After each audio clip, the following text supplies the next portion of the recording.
TSK, TSK. It seems your sacred moonlight is useless now. Huh. Hee. Brain Deficient said with a mocking tone. Whoosh! A beam of white light shot out from Rian's body, instantly landing on Brain Deficient's foot. Brain Deficient's expression drastically changed as he darted upward into the sky, retreating a great step back. It still works. Rian calmly looked at Brain Deficient's foot, where the toes had been hit by the light and the flesh was directly scorched, exposing a section of ghastly white bone. Brain Deficient's expression darkened, not expecting this man to act so decisively against him. Is this all your moon god race is capable of? Brain Deficient asked. At that moment, Yi Ji flashed behind Brain Deficient, his speed so fast that Brain Deficient had no chance to react. In the blink of an eye, Yi Ji had grabbed his neck and lifted him up. Our moon god race's capabilities are more than you can imagine. Yi Ji's voice was as crisp as the sound of jade striking, his expression still carrying a smile, as if this was a very polite way to greet someone. I don't like your attitude.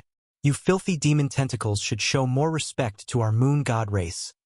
Rian said, his eyes showing a hint of contempt. Strangely enough, even though Rian looked at Brain Deficient with contempt, he seemed inherently right. It was the disdain of a god, rightfully so. Brain Deficient did not seem panicked, still scoffing. Your moon god race is really interesting, hiding your dirty sides and using our demon tentacle race to take over Shepherd City. Yet you despise us for being filthy? Don't think I won't kill you. Once again, a murderous intent flowed from Yi Ji, and yellowish tumors surfaced on his arm, emitting a putrid scent. Brain Deficient sneered. Never mind whether you dare to kill me. Even if you had the intention, you would need to have the ability to do so. Whoosh! Brain Deficient's neck broke off directly, black tentacles attached to his head, lifting it up and twisting free from Yi Ji's hands in the blink of an eye. Brain Deficient retreated like a ghost, landing on a tree branch. The black tentacles rolled his head back in place on his neck, unharmed. He slightly turned his neck, a creaking sound emerging. You don't need to try these tricks with me. Since your moon god race treasures your appearance so much and does not want others to see your ugly side, you better cooperate with us. Isn't a win-win cooperation good enough? Rian and Yi Ji exchanged glances, their eyes flickering slightly, and furrowed their brows again. Clearly, Brain Deficient was not just an ordinary character. If he did not have some skills, he would not dare come here to provoke them like this. Yi Ji pondered for a moment, understanding the current situation. There was no need for mutual provocations. They were temporarily on the same boat, so they couldn't just push each other off. You demon tentacles better not mess things up, Yi Ji said coldly. That's what I should be saying to you. Brain Deficient adjusted his head straight, sneered again, then turned and leaped away, vanishing into the forest. Trusting the demon tentacle race, this idea isn't great, Rian said. We have no choice. Yi Ji sheathed his sacred sword and turned to look toward the headless eight-armed black ape, saying, The flood dragon ran away. Luckily, it didn't manage to take the beast pill from the eight-armed black ape. At least our presence here wasn't for nothing. He smiled faintly, took a step, and floated down beside the body of the eight-armed black ape. But soon his expression suddenly changed. What's going on? Where is the beast pill? Yi Ji asked darkly. Rian also paused slightly, his expression becoming uncertain. Could it be Ji Li, that guy pulling tricks? Rian said grimly. Damn it! I will never spare him next time. Demon tentacle race, wait for me. Yi Ji clenched his fists. The beast pill obviously wasn't taken by Brain Deficient. If Brain Deficient had acted with Rian and Yi Ji's perception, it would have been impossible to deceive them. Woof woof. Xiaohei, holding the beast pill of the eight-armed black ape, joyfully tossed it to Xiang Beifei. This is a good thing. Xiang Beifei smiled, took the beast pill of the eight-armed black ape, and looked it over with satisfaction. The eight-armed black ape, possessing late-stage orifice transforming abilities, was very powerful, making this beast pill extremely precious.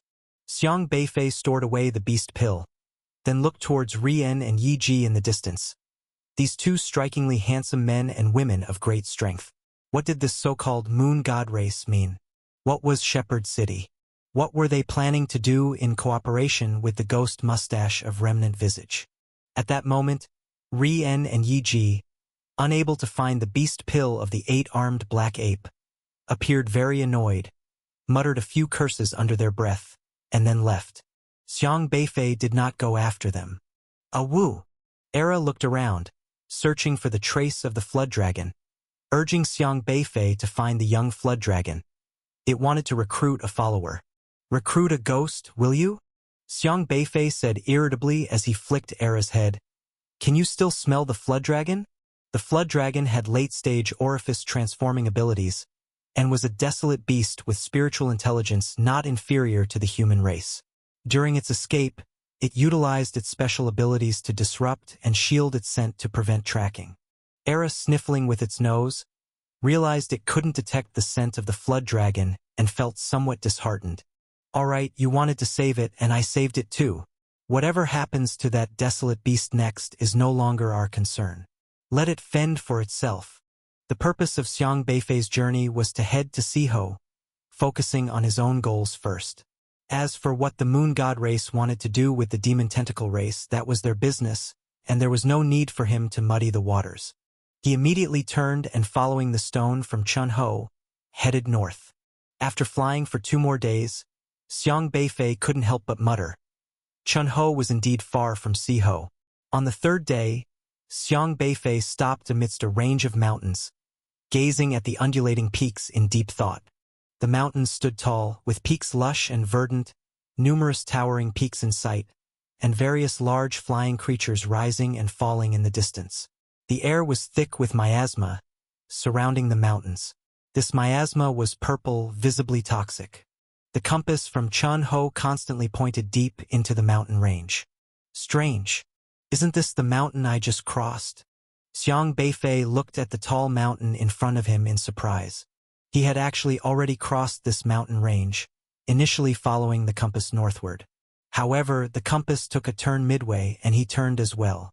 After an hour of turning, he unexpectedly found himself back where he started. It was as if he had been made to circle this mountain range. It seems Siho should be within this mountain range. Xiang Beifei sat on the cliff's edge, surveying the mountain range where miasma continuously surged forth, carefully contemplating the situation in front of him. He had circled around once again and ended up back where he started.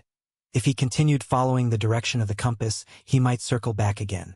Logically, the direction of the compass should not be wrong, but for some reason, he had followed the compass's direction for quite a while, only to find himself going in circles here.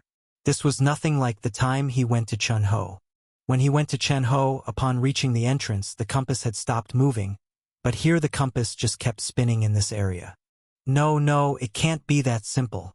Xiang Beifei leaned against a rock, propping his chin in his hand, looking at the stone in the palm of his right hand, fiddling with it non-stop. Woof woof, Xiaohei asked, puzzled. Right, it should be like this. This place is probably similar to Ziho, Xiang Beifei said. Ziho's entrance had initially been a projection from a formation, something like a blood altar which had very strong projecting teleportation capabilities, enough to detour people around it. And here, it was very likely that there was a similar formation concealing Siho. Unfortunately, Xiang Beifei could not determine where this formation was because, without controlling the blood altar, this formation also imposed strong limitations on him, just like when he previously searched in vain for unrestrained space. This is troublesome. I can't keep spinning in circles forever. Xiang Beifei was somewhat perplexed, seeing that Siho was nearby, yet he simply couldn't find the entrance. Let's split up and search together to see if there's anything unusual about this mountain range. We'll regroup here later, Xiang Beifei said. Woof woof. Ooh. Xiaohei and the wooden Kirin immediately understood and each chose a direction to bound away. Yumong was eager to try and was about to hop away. You three ha? Xiang Beifei saw Yumong wanting to search and immediately his face darkened as he grabbed it back. Are you planning on turning into dead grass if you don't follow me? Xiang Beifei said. Yumong paused, a bit embarrassed as it scratched its head. having forgotten that it would wither if it strayed too far from Xiang Beifei. These days, because it followed Xiaohe and Era, it had become much livelier and had forgotten that it couldn't just leave on a whim. Yu Mong, Yu Mong muttered. It consumed Xiang Beifei's spiritual power every day and wanted to be helpful, feeling embarrassed to always be a freeloader. You are so small and weak. Don't get swallowed in one bite by some desolate beast after running a few steps, Xiang Beifei said. Yu Mong pouted and then climbed back onto Xiang Beifei's shoulder, looking somewhat dejected. Xiang Beifei looked at Yu Mong with a wry smile, and after a while, he patted its little head and said, "Maybe next time we'll need your help too." Yu Mong blinked in confusion. "You've forgotten that you can communicate with Zhang Yu, right? Perhaps Si Ho will need your help as well." During the time at Chun Ho, one of the main reasons Zhang Yu had trusted him was because Yu Mong had come out and communicated with Zhang Yu. If Si Ho, like Chun Ho, also had some special species as protectors, then Yu Mong could act as an ambassador for communication. Yu Mong nodded, indicating that it would definitely help when the time came. Xiang Beifei shifted his focus back to the mountain range ahead. He had no plans to continue following the compass in circles but decided to delve directly into this mountain range to try his luck. He carefully leaped down from the cliff and then flew towards the depths of the mountain range. Blankets of miasma obscured the visibility, limiting how far he could see. Strange noises occasionally emanated and disappeared among the trees, their source unknown. Some desolate beast's cry, perhaps. Xiang Beifei landed in a valley overgrown with wild grass. On both sides of the cliff, dense thistle trees grew, their leaves black as if dipped in ink. After 2 steps forward, he found that the ground was a swamp, pitch black, emitting a foul smell as if from rotting corpses, making it difficult to tread. So he flew up again, intending to cross over it. But just as he flew over the swamp, he felt a strong force tugging at him, trying to pull him down, as if there was a sinister power lurking within the swamp that specifically targeted passers-by. This pulling force was, of course, of little use to Xiang Beifei. With a slight shake, the field he respected as a criterion spread out, neutralizing the pulling force. In his surroundings, the direction of gravity moved at his control. Xiang Beifei continued flying over the swamp, but countless bubbles started churning from within, as if something was burning the swamp, boiling it to tumult. What's going on?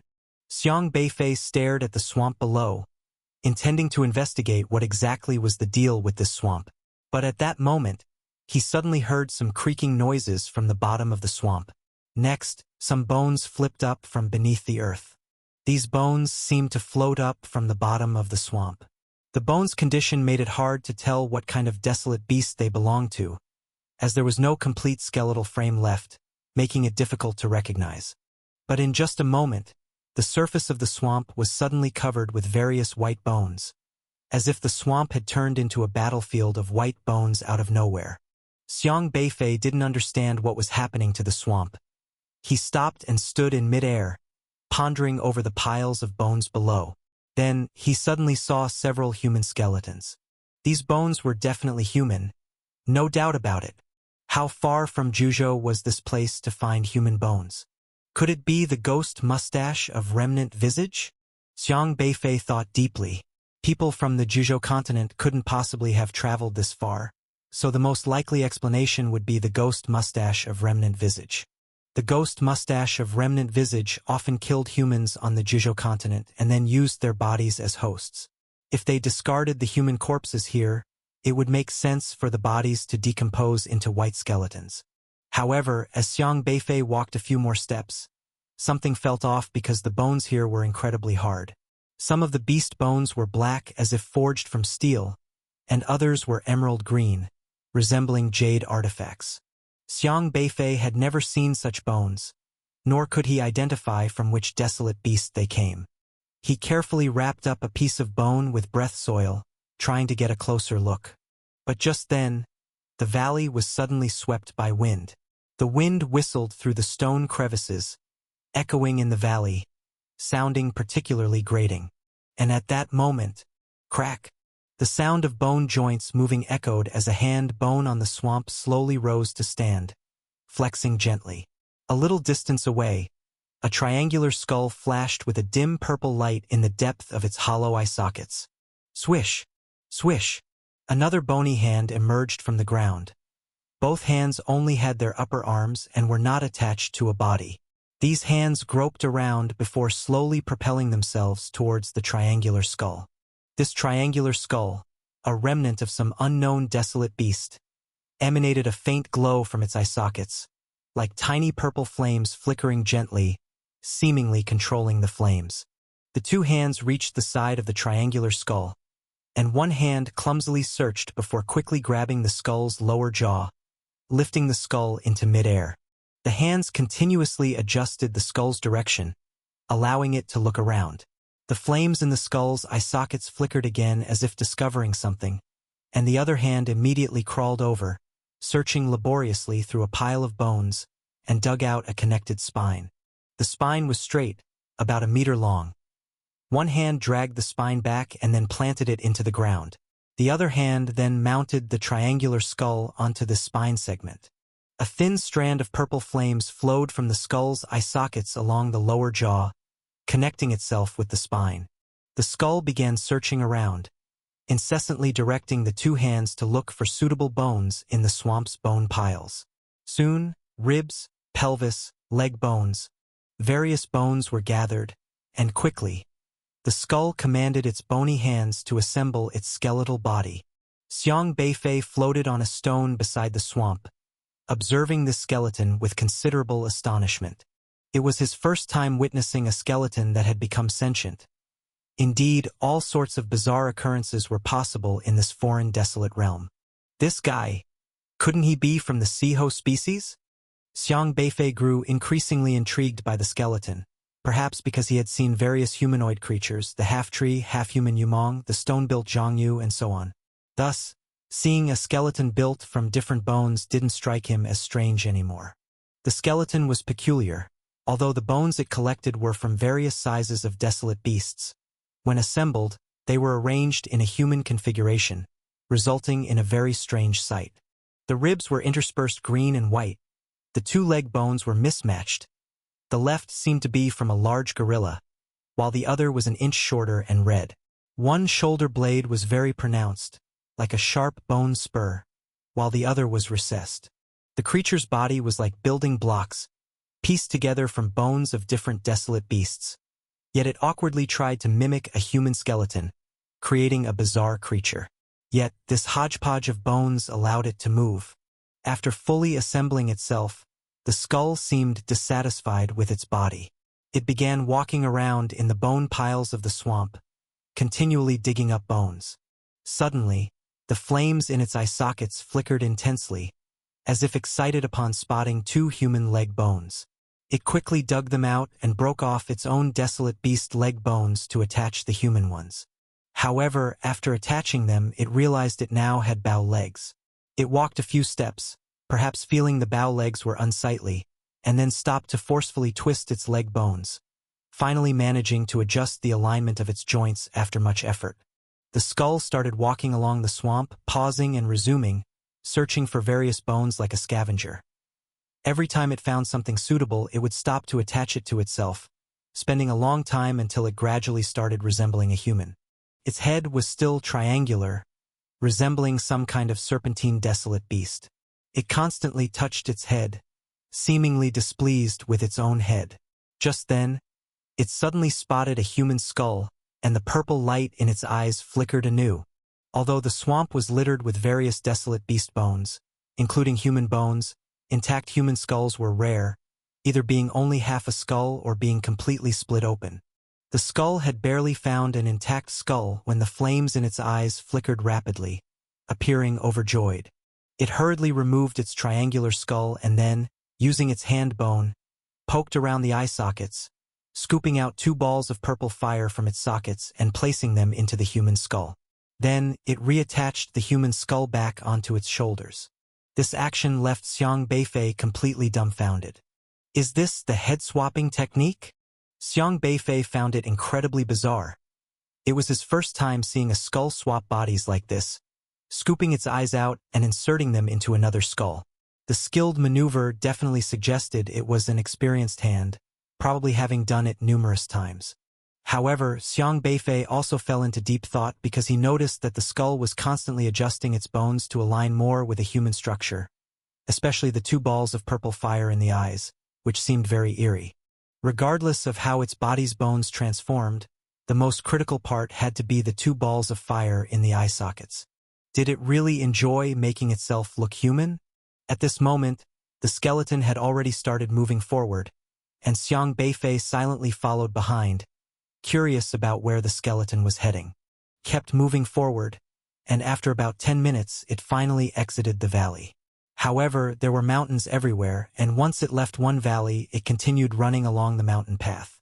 Oddly enough, despite being haphazardly put together, the skeleton moved swiftly, striding confidently through the steep woodland. Xiang Beifei was quite curious, but since he couldn't locate Siho at the moment and wasn't sure if this creature belonged to Siho's species, he decided to see where it was headed first. Along the way, he could see various desolate beast bones scattered throughout the mountain range. It seemed as though the area had once experienced a great battle with countless desolate beasts dying here, their bones piling up like mountains. What puzzled Xiang Beifei was that the desolate beasts he saw along the way didn't seem very powerful, and even shrank back quietly when they saw the skeleton, seemingly unwilling to engage with it. It made sense, considering anyone capable of assembling desolate beast bones was not someone living desolate beasts would dare to provoke, fearing their bones might be dismantled for parts accidentally. But just then, Xiang Beifei suddenly sensed something off. He furrowed his brows, turned his head, and noticed a figure stealthily trailing the skeleton in a secluded woodland on the midslope. He immediately recognized who it was. It was Brain Deficient. "That guy just won't leave me alone," Xiang Beifei muttered. He had last seen Brain Deficient 2 days ago and had flown tens of thousands of kilometers since then, yet he had not expected to see Brain Deficient here again. Wasn't Brain Deficient supposed to be joining forces with the so-called Moon God race to deal with Shepherd City? What was he doing here? Xiang Beifei reined in his aura, slowed his pace, and positioned himself half a beat behind Brain Deficient, ready to react promptly if Brain Deficient tried anything sneaky. Just then, Xiaohei's voice echoed in Xiang Beifei's mind. "Are you sure?" Xiang Beifei asked in surprise. "Woof woof," Xiaohei responded affirmatively. Xiang Beifei's expression grew grave. Xiaohei and Era had split up earlier to survey the surroundings and identify Siho's location. During his search, Xiaohei had uncovered many hidden ghost whiskers of remnant visage in the mountain range, with a count of at least 100. With over 100 ghost whiskers of remnant visage converging here, well hidden yet diligently uncovered one by the alert Xiaohei. Connecting this to the consultations between Ghost Whiskers and the Moon God race about targeting Shepherd City, Xiang Beifei grew increasingly astonished. Could it be that this Siho was actually the so-called Shepherd City? Brain Deficient was following the skeleton. Could it be that they too were unable to locate Siho, and thus had to rely on the skeleton? "Go find Era and then head my way," Xiang Beifei instructed Xiaohei. Xiaohei, who could sense Xiang Beifei's location, would not have any trouble navigating his way. The skeleton kept moving forward, occasionally stopping to search for bones. The area was littered with countless bones, most of which were from desolate beasts. Some were half buried in the ground, while others were oddly hung from branches. However, at that moment, a loud, echoing bird call suddenly filled the sky, causing the flames in the skeleton's eye sockets to flicker again. Xiang Beifei deduced that this creature's eye socket flames seemed to flash continuously whenever it was happy.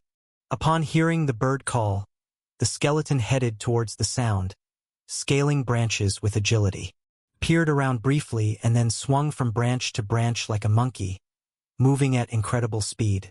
This creature was clearly assembled from segments of bones, but its movements were astoundingly nimble. It darted swiftly through the towering trees and soon came to a stop in a mountain valley. The mountains here were steep, several hundred meters high, but the gap between them was narrow, perhaps only about 10 meters wide. The mountain sides were incredibly straight, as if a gigantic sword had cleaved the mountain in two. Then Xiang Beifei saw a very peculiar scene. Above the valley, There was an enormous bird nest spanning over 10 meters. It was enormous. If it were a giant bird, it wouldn't be too surprising, given the countless large desolate beasts Xiang Beifei had encountered since arriving from the Juzhou continent. Seeing a giant bird would not have been too shocking. But the problem was, this massive bird nest was constructed entirely out of bones. These bones, large ones being up to 10 meters long, small ones about 1 to 2 meters, countless dry bones intertwining haphazardly, yet tightly fused together, sprawled between the valleys, forming a giant, coarse, yet tightly constructed bird nest, with a length and width both spanning over 10 meters, and a height even exceeding 20 meters. This was truly a magnificent and eerie construction.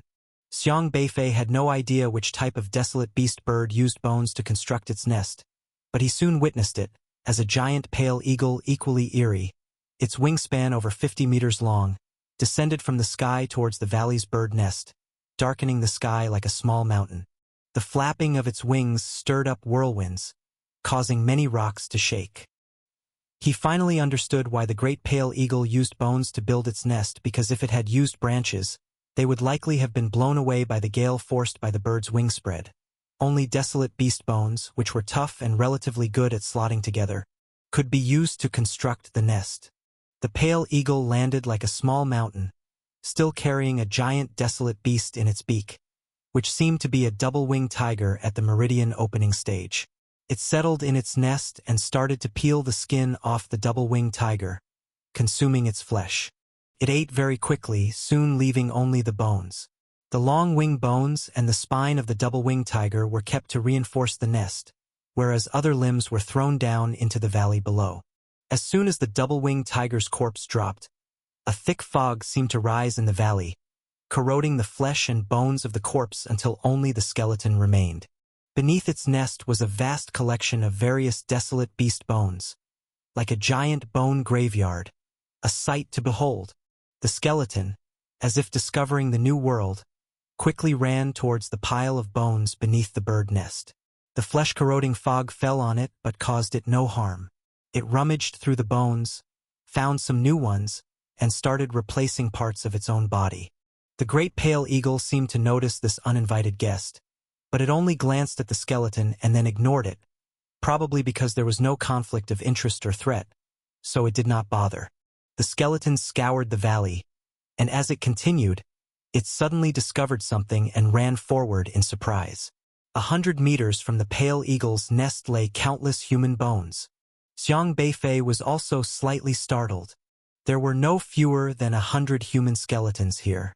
The skeletons had been completely corroded by the miasma in the valley, scattered about haphazardly, and it seemed they had only been thrown there recently because the skeletons were not disordered, with only some bones possibly displaced by the wind, but none missing. Xiang Beifei confirmed repeatedly that they were indeed human bones. How could there be so many human skeletons here? Xiang Beifei furrowed his brows. This place was tens of thousands of leagues from the Juzhou continent, and hardly any humans dared venture so far, making it impossible for a large number of humans to appear here. He turned his gaze toward Brain Deficient, hidden on one side, already understanding that only Ghost Mustache of Remnant Visage could manage to kill so many humans and dump their bones here. Indeed, Brain Deficient was watching the skeleton with a cold smirk, looking utterly triumphant. Did this guy deliberately lure the skeleton here? Xiang Beifei realized, staring intently at Brain Deficient.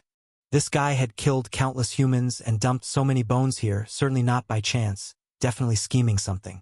The light in the eye sockets of the skeleton flickered faster and faster, clearly excited upon seeing so many people's bone parts. It immediately began rummaging through the pile of human bones to find one suitable for itself. Soon, it chose what it considered the perfect skeleton for itself, tidied itself up, then dug out the flame from its own skull and stuffed it into another skeleton's skull which had a larger forehead, then secured its own skull in place.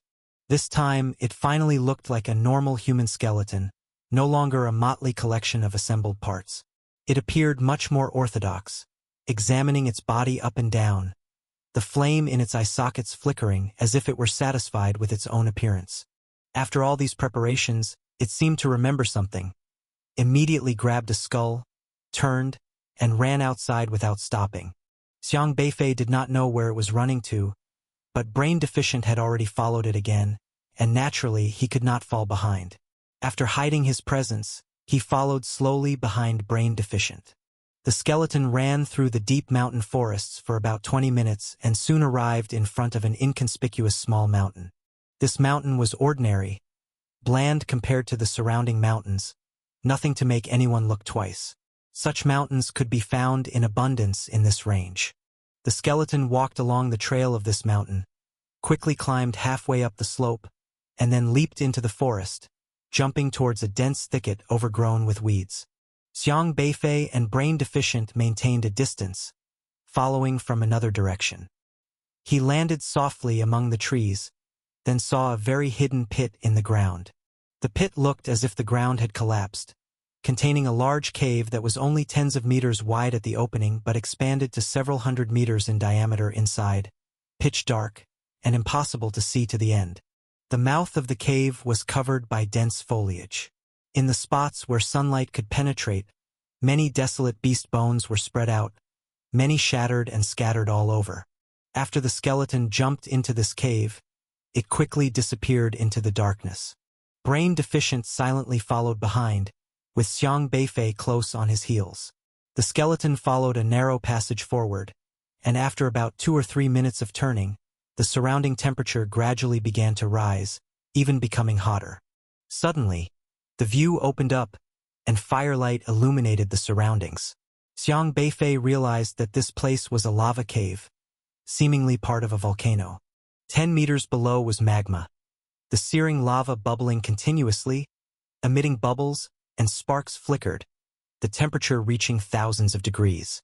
The skeleton walked up to the mouth of the volcano, stared at the boiling magma, and then, as if ignoring it, jumped right into the lava. Splash! The skeleton disappeared into the magma in the blink of an eye. Xiang Beifei was quite surprised. He turned his head to look at Brain Deficient not far away, noticing Brain Deficient was also frowning at the lava. It was clear they dared not jump into such violent magma flames because the magma here was definitely not as simple as ordinary magma. Jumping into it, not to mention bones, even iron would melt instantly. When the skeleton had just jumped down, the purple flame in its eye sockets immediately burst forth, covering its skeletal frame, as if it didn't care at all about the terrifyingly high temperature of the lava. Could Si-Ho be here? Xiang Beifei glanced at Brain Deficient and then took out his compass stone. But the compass stone did not provide any directions, continuing to spin aimlessly. Ghost Whiskers of Remnant Visage had also been trying to locate the positions of the Ho all this time, but from what Xiang Beifei had gathered, each Ho was different, with Zi-Ho being a snowy mountain, Cho-Ho being earth, Mao-Ho being a withered forest, and In-Ho being stone. Could it be that Si-Ho was in the lava? No matter what, he had to figure it out. Xiang Beifei silently transformed his spiritual power into a thin thread and trailed it along the cave's rock wall downward. As soon as it touched the molten rock, the scorching lava immediately incinerated his spiritual power. He was somewhat surprised. The lava here was clearly different from normal lava, as it was capable of devouring spiritual power. It really was Si-Ho. Xiang Beifei's eyes lit up. His current basis for finding the Ho was to see if he could find anything that devoured spiritual power. Clearly, this lava was similar to stream water, cold air, and earth, all of which were elements used by Xiang Beifei to direct him to the next Ho. No wonder Brain Deficient stopped following here. He must have found this place a long time ago but couldn't get past the layer of lava. Even the Ghost Whiskers of Remnant Visage would perish immediately upon encountering these spirit-devouring substances. There's no denying, the lava at Si-Ho was a truly formidable defense, just like Zi-Ho's cold air wrapping around the snowy mountain. Last time, the Ghost Whiskers of Remnant Visage, even at their base, found it very hard to reach Zi-Ho's snowy summit. Xiang Beifei did not dare to try rashly. The temperature here was probably around 1,000 degrees. If it were normal lava, he might have been able to use spiritual power to shield himself from the heat. With his current strength, he could withstand the lava. However, since this lava could devour spiritual power, diving in recklessly would be fatal once the spiritual power failed. There wouldn't even be a need for a crematorium. He would be incinerated on the spot. But he wasn't completely out of options since he possessed the incredibly strong and hard breath soil, of which he had nurtured a significant amount. As long as he relied on the breath soil's protection to forcibly carve a path through the lava, entering the lava inside the breath soil would be no problem. Of course, he had to ascertain what would happen once he entered the lava, such as where the path through the lava was and how one might reach Siho, because the lava clearly would devour his perception ability. Getting lost in it while groping around in the dark would be quite awkward. Brain Deficient was still standing at the edge of the lava pit, looking down at the lava below. He didn't jump down but rather stood there as if waiting for something. Xiang Beifei was also not in a hurry. He leaped from the entrance passage to a relatively protruding stone on the cave wall, deciding to watch and wait. However, at that moment, Brain Deficient seemed to sense something and turned away from the lava cave, heading outside. Xiang Beifei immediately followed him out. Brain Deficient appeared on a stone halfway up the mountain where two people were already waiting for him. Xiang Beifei also recognized these two. They were the same Rian and Yi Ji he had met 2 days ago. Both were still radiating a divine light, holy light embodied, like pure angels, making anyone feel a genuine fondness toward them.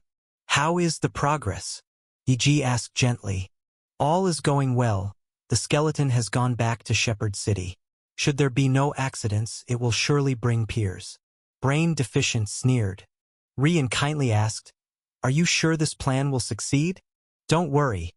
The Fire Spirit race trusts humans a lot.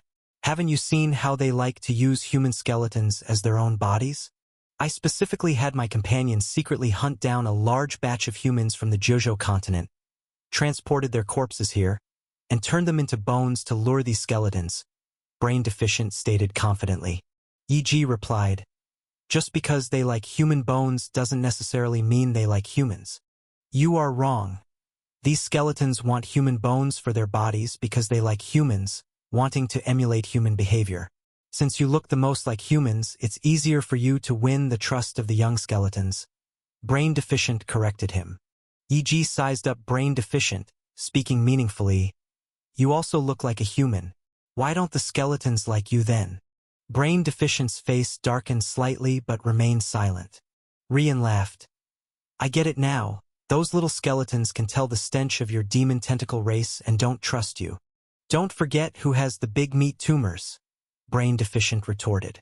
Both Rian and Yi Ji narrowed their eyes, anger apparent in their gaze.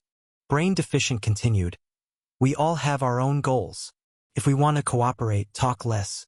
That purple fire skeleton will surely go back and summon the other skeletons to move those human bones.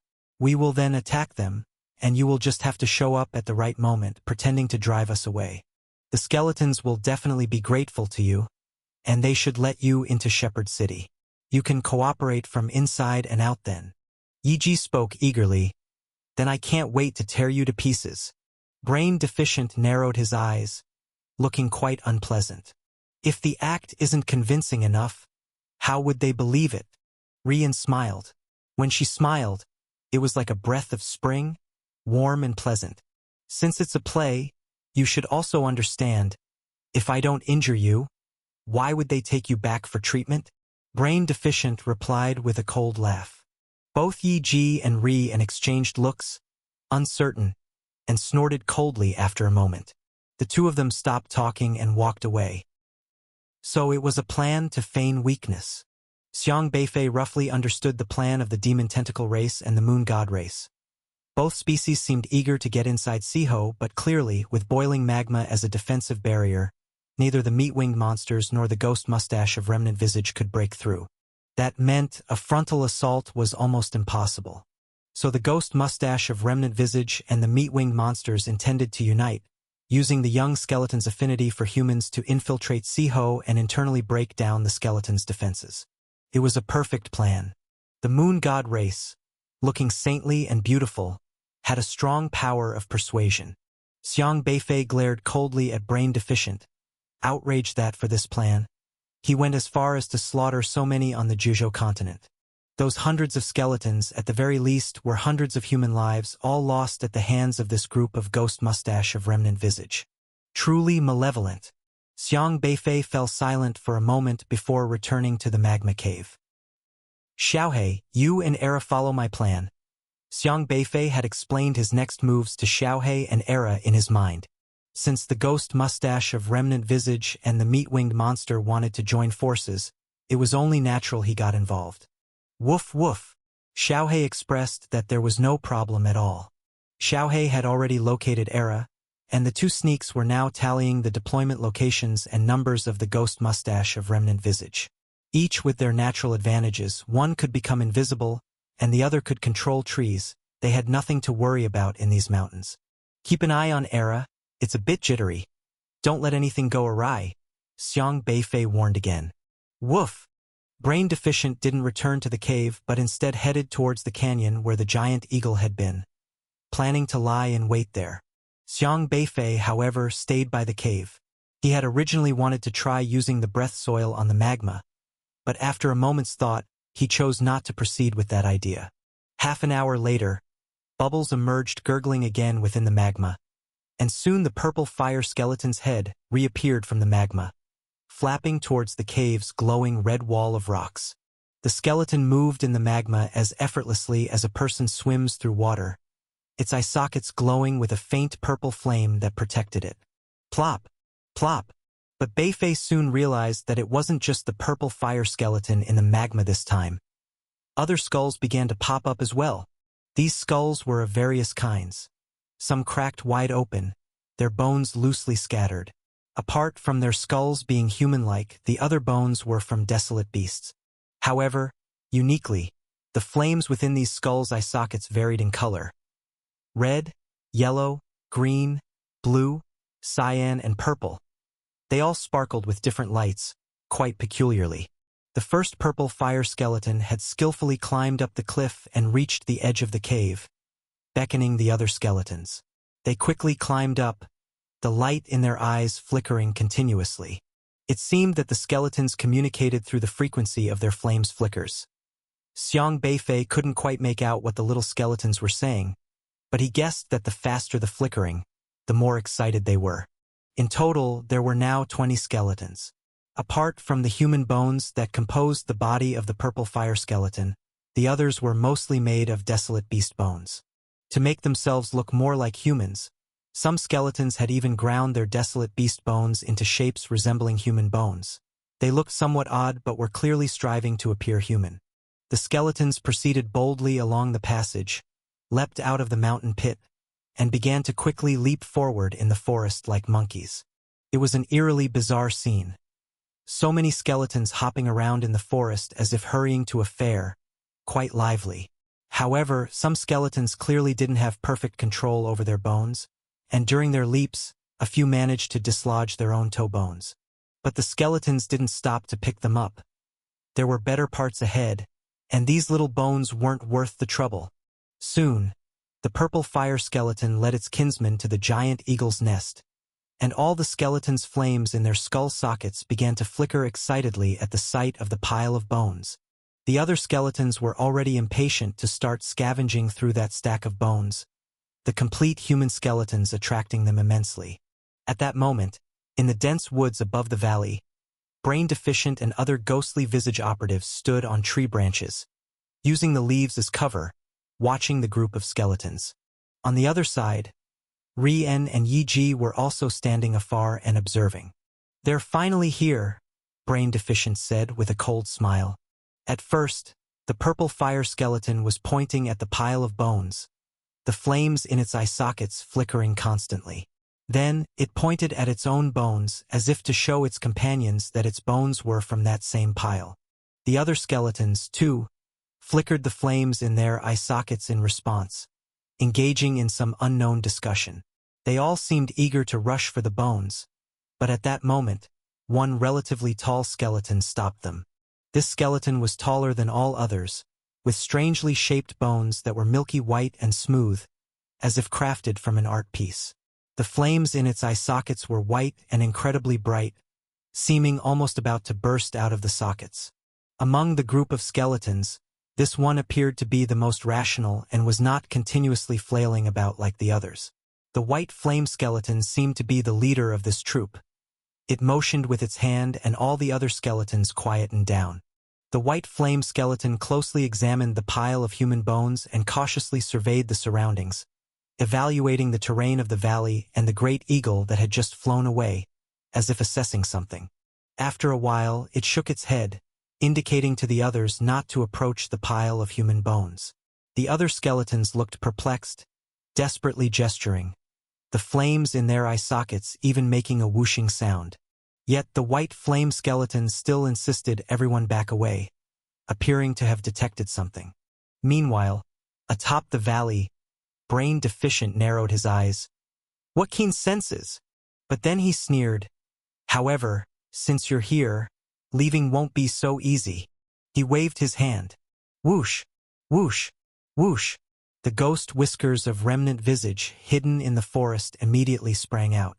The black tendrils, like venomous snakes winding through the dense woods, moved along the branches, soared into the sky, and enveloped the valley from above. All the skeletons began shaking their heads and looking around at the black tendrils, immediately huddling together. The skeletons had no expressions, but the frequency of the flames flickering in their eye sockets became extremely unstable, as if they were astounded by the sudden change. Drawing you out wasn't easy. Brain Deficient's figure appeared midair, looking coldly at the group of skeletons trapped like turtles in a jar. The leading skeleton looked grimly at Brain Deficient, suddenly clutching its hand bones tightly, the white flames in its eye sockets almost shooting up a foot high, emitting a howling sound. Brain Deficient said, I hate communicating with you, your despicable species. Just quietly submit beneath our feet. Whoosh, whoosh. More and more black tendrils started to whip around in the air, rushing towards the skeletons. The white flame skeleton stood at the forefront. The white flames in its eye sockets suddenly spurted out, radiating intense heat. These white flames, like lava, penetrated through the ribcage, flowing into every crevice of the skeleton's bones, enveloping its bony framework tightly like white fiery meridians. Who? Not just the white flame skeleton, but other skeletons' flames also began spurting out, albeit with varying temperatures, seemingly using these temperature differences as a measure of their own strength. Clearly, the white flame skeleton's flames were the hottest. The white flame skeleton watched the oncoming black tendrils, white flames covering its bony hand, chopping down at the black tendrils. Whiz, whiz. The white flames on the white flame skeleton's bony hand condensed into sharp blades, the fearsome high temperature directly slicing through the black tendrils. The skeletons were also enveloped in flames of various colors. They, like the white flame skeletons, fought by using the flames that flowed from their eye sockets. Although this group of skeletons looked somewhat comical, they were clearly well trained. As they dodged swiftly, one palm strike followed another with exquisite timing, each palm wind crisp and decisive, shattering all the incoming black tendrils. Xiang Beifei watched these skeletons from a distance, astonished. The technique of their palm strikes was very familiar to him. Every strike was incredibly deft. Not only that, each skeleton seemed well practiced. Their dodging movements, lifting legs, throwing punches, chopping and turning. There was a method to their movements, power correctly concentrated into each punch, solid and genuine, without any superfluous flair. If he hadn't seen their skeletal bodies, Xiang Beifei might have thought these techniques were performed by humans. However, the black tendrils were far too numerous, countless of them converging to form a dense mass, almost obscuring the sky and pushing the skeletons to their limits. At that moment, the white flame skeleton waved his hand, and the flames on his body burst forth fiercely. Gather! A sharp, muffled sound exploded like a blast of flames, similar to the sounding of a horn, prompting all skeletons to swiftly get into action. Clank! Clank! Clank! All the skeletons pulled out 2 ribs from their rib cages and clutched them in their hands to use as weapons. Immediately, each skeleton gathered around the white flame skeleton, forming a formation around him as the nucleus, with some even jumping atop other skeletons. The group of skeletons moved as if marshalling in battle, the flames on each skeleton connecting together. When the black tendrils attacked, the entire formation merged like a bagua, the various bone-bladed flames instantly blocking all the incoming black tendrils. Skeleton bagua formation? Xiang Beifei was quite amazed. These skeletons, appearing as if they had undergone professional training, presented a defense formation centered on the bagua with extremely strong defensive power. Whenever black tendrils approached from all directions, they were slashed apart by the skeletons stationed at the outermost layer. Even the tendrils pressing down from above were blocked, as there were specific skeletons within the bagua dedicated to dealing with the overhead black tendrils. The flames from each skeleton merged together, creating an aura that made it impossible for the black tendrils to approach. Arrow, the white flame skeleton, acting as the commander, let out another sharp blast of flame, subtly different from the earlier sounds. Xiang Beifei wondered if he was delusional, but for a moment, the sound of the flames bursting from the white flame skeleton seemed to change into the tone of arrow.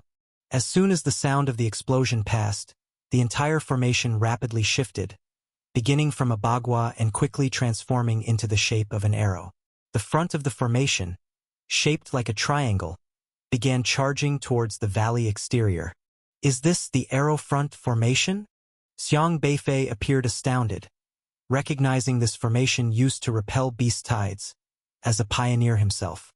Elite universities develop their curricula based on cultivating pioneers who combat desolate beasts, including how to cooperate with team members, how to maximize their own abilities, and how to change various battle formations on the desolate beast battlefield through joint efforts, charging into battle. Of course, there is much to consider with the pioneers' battle formations, as everyone's system abilities differ. Thus, in a team, there are martial artists specifically responsible for defense, advancing, forging a path, master escape techniques. The skeletons before them didn't have so many abilities. They relied on their own flames and bone blades to charge forward. The power they unleashed was by no means negligible, as the black tentacles attempting to block their path were utterly unable to hold back, all of them being shattered by this formation. The powerful arrow front formation plowed forward like a bulldozer, unstoppable as it surged toward the valley. Hee, petty tricks. Brain Deficient joined the battle, directly targeting the commanding white flame skeleton. His goal was clear. The white flame skeleton was the commander of this group of skeletons, and if he could bring down the white flame skeleton, the entire formation would naturally collapse on its own. Swoosh! Brain Deficient's tentacles were black and gold, glistening darkly. These tentacles were even more formidable than the rest, like long whips mixed with a powerful howling noise, swiftly lashing at the white flame skeleton. This strike was the power of a late-stage orifice transforming. Buzz! The arrow front formation led by the white flame skeleton managed to withstand the blow, but Brain Deficient's power was extremely formidable. With this strike, the entire arrow front formation trembled, and the skeletons had to halt. Bang! Bang! Bang! Countless black tentacles extended from Brain Deficient, relentlessly whipping the arrow front formation. The overwhelming force seemed to send the skeletons into a panic, as they simply couldn't block such a powerful attack. Defend! The white flame skeleton's flames erupted once more with a sharp pitch. At least that's what it sounded like to Xiang Beifei. Then, the white flame skeleton leaped out. His body ablaze with fire seemed to burst with explosive power, emitting sounds of whooshing, and charged toward Brain Deficient. With the white flame skeleton gone, the remaining skeleton formation switched from offense to defense, reverting to the 8 trigrams array, continuing to resist the black tentacles in place, waiting for the white flame skeleton to rejoin. Swoosh! Swoosh! Swoosh! The leading white flame skeleton was now clashing with Brain Deficient. The two ribs drawn out made crisp sounds as they crossed through the air, sharpened with extreme precision and resembling long bone blades. The blades flickered with a sharp flame, and a single slash even turned their radiance into sword chi, tearing through the encroaching black tentacles into pieces. Yet, when such bone blades struck Brain Deficient's tentacles, they only produced a metallic clang, with sparks even flying on impact. Brain Deficient's tentacles were not on the same level as the others, each one as sturdy and potent as a weapon. As they furiously whipped about, the air itself seemed to warp and twist. But the white flame skeleton itself was no slouch either. When one attack missed, he immediately leaped up, and the white flames on his body began to spiral and converged onto his bone blade again. Then, with a slash, crack! The tentacle of Brain Deficient was severed. "You're quite capable." The loss of a single tentacle was of little concern to him. With his strength, he could conjure up millions of black tentacles. Swoosh! Swoosh! Black tentacles kept spreading from Brain Deficient, nearly enveloping every possible angle of advance for the white flame skeleton. However, the white flame skeleton was agile, lightly touching the black tentacles as he dashed towards Brain Deficient's main body. The white flame skeleton knew that clashing with these black tentacles was futile. The focus should be on targeting Brain Deficient's main body. But Brain Deficient didn't give him any chances. The black tentacles made a whooshing sound in the air, and as the white flame skeleton lost focus, one whipped across his chest. He was sent flying backward. As he flew out, many black tentacles took the opportunity to sweep toward him, trying to engulf him. However, the white flame skeleton suddenly scattered into countless fragments. These bone fragments, drawn by thin flames, dodged the black tentacle attacks. Swish! Swish! Swish! Every bone in the air congealed again, reforming into the skeleton. This is indeed a bizarre way of fighting. Xiang Beifei also widened his eyes. He had never seen combat that relied on disarticulating one's own skeleton to dodge attacks. The strength of the white flame skeleton wasn't as weak as he had imagined. At the very least, it possessed the strength of the orifice transforming stage, and this race could even be said to be well-trained. Even the purple fire skeletons from earlier seemed to have the strength of the god refining stage.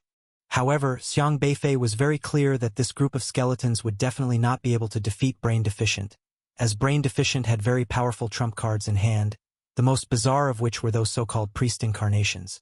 Those had the strength of the heavenly connection realm. Xiang Beifei turned his gaze toward Ri-En and Yi Ji, the two meat-winged monsters who were watching from a distance. These two guys were just waiting for Brain Deficient to take down the white flame skeleton. Then they would pretend to come out as heroes to the rescue, and, with Brain Deficient's cooperation, use holy light to repel the ghost mustache of Remnant Visage, thereby earning the skeleton race's gratitude and trust. Xiaohei, how is your plan progressing? Xiang Beifei asked in his mind. Woof woof. Xiaohei indicated that everything was ready. Then I am off. Xiang Beifei took a step and vanished from his original spot. Ri-En and Yi Ji were standing among the dense foliage on the branches, observing the battle. They stood there like exiled immortals, holy and noble. Ji Li should be finishing the battle soon, Yi Ji said in his gentle and refined manner. It's a pity to be played by him again. Ri-En always looked at the demon tentacle race with suspicion and did not like Brain Deficient. It's fine. Once we sneak into Shepherd City and do what we need to, all will be well. Yi Ji continued with his usual unruffled demeanor. Meanwhile, the battle between the ghostly visage and the skeleton race had reached a fever pitch. With the loss of the white flame skeleton as the commander, the skeleton Bagua formation lost its core and shifted to passive defense, but there were too many black tentacles in the sky. Although these black tentacles were not very hard, they were relentless. Cut one down and countless more took its place, overwhelming the skeletons. Nevertheless, the white flame skeleton was not immediately defeated. It was still contending with Brain Deficient, who no longer wanted to drag on the fight. He let out a cold laugh and said, As I said, you skeletons and the human race of Zhuzhou will always be nothing but lowly races. Break them for me. Boom! A red tentacle swept out from the space, bearing a destructive aura as it pressed towards the white flame skeleton. The white flame skeleton's expression changed immediately. The power of that red tentacle far exceeded the white flame skeleton's imagination. As it pressed down, the flames that scattered over the skeleton's body were instantly squished back, unable to sustain. Bang! Instantly, the white flame skeleton was struck by the red tentacle. Its bones scattered, crumbling into a heap of debris that fell to the ground. This powerful attack had dealt a severe blow to the white flame skeleton, who struggled to rise. The flames on its skull scattered again, attempting to pick up its fallen bones, but to no avail. The white flames in the eye sockets seemed unstable. "Is that all?" Brain Deficient sneered coldly, then waved his hand once more, and the red tentacle immediately whirled towards another skeleton formation on the other side. Boom! A fierce roar was heard, and the powerful surge created by the red tentacle broke through the skeleton formation instantly. The skeletons were blasted to pieces, their bones flying everywhere. Although they tried hard to rise and reattach their bones, countless black tentacles had already sprouted from below, wrapping up the skeleton's bones. Too numerous and chaotic, like a mess of weeds, these black tentacles came not just from the air but also from the ground, exploiting the chaos to climb onto the skeleton's chests, binding their bodies securely. Brain Deficient sneered in secret, then shifted his gaze towards Rian and Yi Ji, who were watching the battle, thinking, "It's your turn to make a move." He didn't kill the skeletons just yet, as there was no hurry. It would at least wait until after finding a way into Shepherd City before the slaughter could begin. By now, the skeletons had been beaten into a disorderly retreat. Most of them had their bones shattered, and some had only their skull left, faintly glowing with a weak flame. Rian and Yi Ji were also prepared. They knew this was the best time to strike, their bodies already illuminating with holy light, ready to rush out and repel the ghost mustache of Remnant Visage with it. However, just as they were about to act, something seemed to whoosh through the air behind them at high speed. With their strength at the late stage of orifice transforming, Rian and Yi Ji were extremely sensitive to the surroundings. The object approached incredibly fast, nearly hitting their necks, but they reacted in an instant, dodging to the side. Turning to look, they saw a flash of golden patterns vanish in midair. "What was that?" Rian said with a slight deepening of his voice. "Seemed like 2 bricks?" Yi Ji only caught a glimpse of 2 bricks stuck together, appearing abruptly, disappearing again after missing its target. This put them both on high alert, for they were both formidable experts with keen perception, yet they had no clue when the bricks had appeared behind them. While they pondered, another breath came from behind, as the bricks smashed towards them again. Child's play. Rian, seeing the 2 bricks reappear, wasn't flustered as they had already made their preparations this time and wouldn't be so easily hit. Although she felt disdain in her heart, she was not negligent. Anything that could appear so silently at their side was definitely not simple. In the instant the bricks swept towards them, Rian's holy sword had already struck out, cleaving towards the brick. The sanctity of the light faintly illuminated the surroundings, and the holy sword's light emitted a sword aura both rigid and supple, as if it was the most righteous sword in the world, capable of destroying all the evil. Thud! The sacred sword struck the golden tiles in the blink of an eye. However, the tiles were not directly shattered, nor were they even bounced off. Quite the contrary. They clung to Rian's sacred sword like a dogskin plaster. The golden array patterns spread out like a spider web in an instant, extending along the sacred sword towards the front. Rian's originally calm and gentle expression changed slightly. She discovered that after the golden array patterns had spread onto her sacred sword, it seemed as though something had stopped it, rendering it immovable. She wanted to mobilize the power within her body to resist the golden array patterns, but she found that she couldn't do so. The golden array patterns gave her a very dangerous sensation. "Do not touch." She made a decisive decision and immediately severed her sacred sword. Whoosh! Rian took 2 steps back and looked suspiciously at the sacred sword, which had been fixed in the air onto the tile, completely clueless about what had just happened. "What is that thing?" Yi Ji immediately released a gentle beam of holy light from her body. This holy light was incredibly vast, rushing toward the 2 tiles like a long rainbow piercing the sun. Such powerful holy light was enough to destroy anything, and even a master in the orifice transforming phase would have to face it with all their might. However, the tiles remained immovable as a mountain in mid-air, like a section of the calming sea divine needle in the ocean, completely unaffected by the holy light. What's more, a segment of black tentacles suddenly appeared out of thin air on the sacred sword that was fixed on the tiles, landing on the hilt. Then, the black tentacle on the handle was also covered with a layer of golden array patterns, as if this segment of golden array pattern black tentacle was controlling everything. Then the black tentacle covered in golden array patterns twisted the hilt and the tip, pointing the tip at Yi Ji, and immediately, the sacred sword carrying the golden pattern swung towards Yi Ji. It's the demon tentacle. What is Ji Li that bastard doing? Yi Ji let out a low shout. Brain Deficient was not aware of what had happened between Rien and Yi Ji. He turned his head towards that direction, where there seemed to be some faint fluctuations coming through. Brain Deficient was familiar with these fluctuations. They were indeed the auras of the two members of the Moon God race. He was also very calm and didn't think too much about it. You shameless ghost whiskers of remnant visage. Don't be presumptuous. A voice echoed in the valley. This voice was unmistakably Yi Ji's voice. Her voice rolled like a tolling bell, righteous and full of conviction. Ready to take action, huh? Brain Deficient snorted coldly. Although he was very reluctant to be defeated by the two members of the Moon God race, he had to consider the bigger picture and would temporarily cooperate later. Being defeated by Yi Ji and Rien and then fleeing in embarrassment would be enough. The other ghost mustaches of remnant visage, hearing this voice, also understood the intention. These ghost mustaches knew their mission before making their move and were aware that they had to throw the fight to let the two from the Moon God race complete their mission.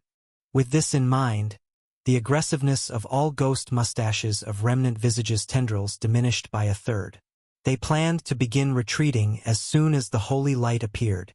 And indeed, at that moment, the sky suddenly lit up with beams of sacred radiance, illuminating the entire canyon, and also casting light upon each of the ghost mustaches of remnant visage.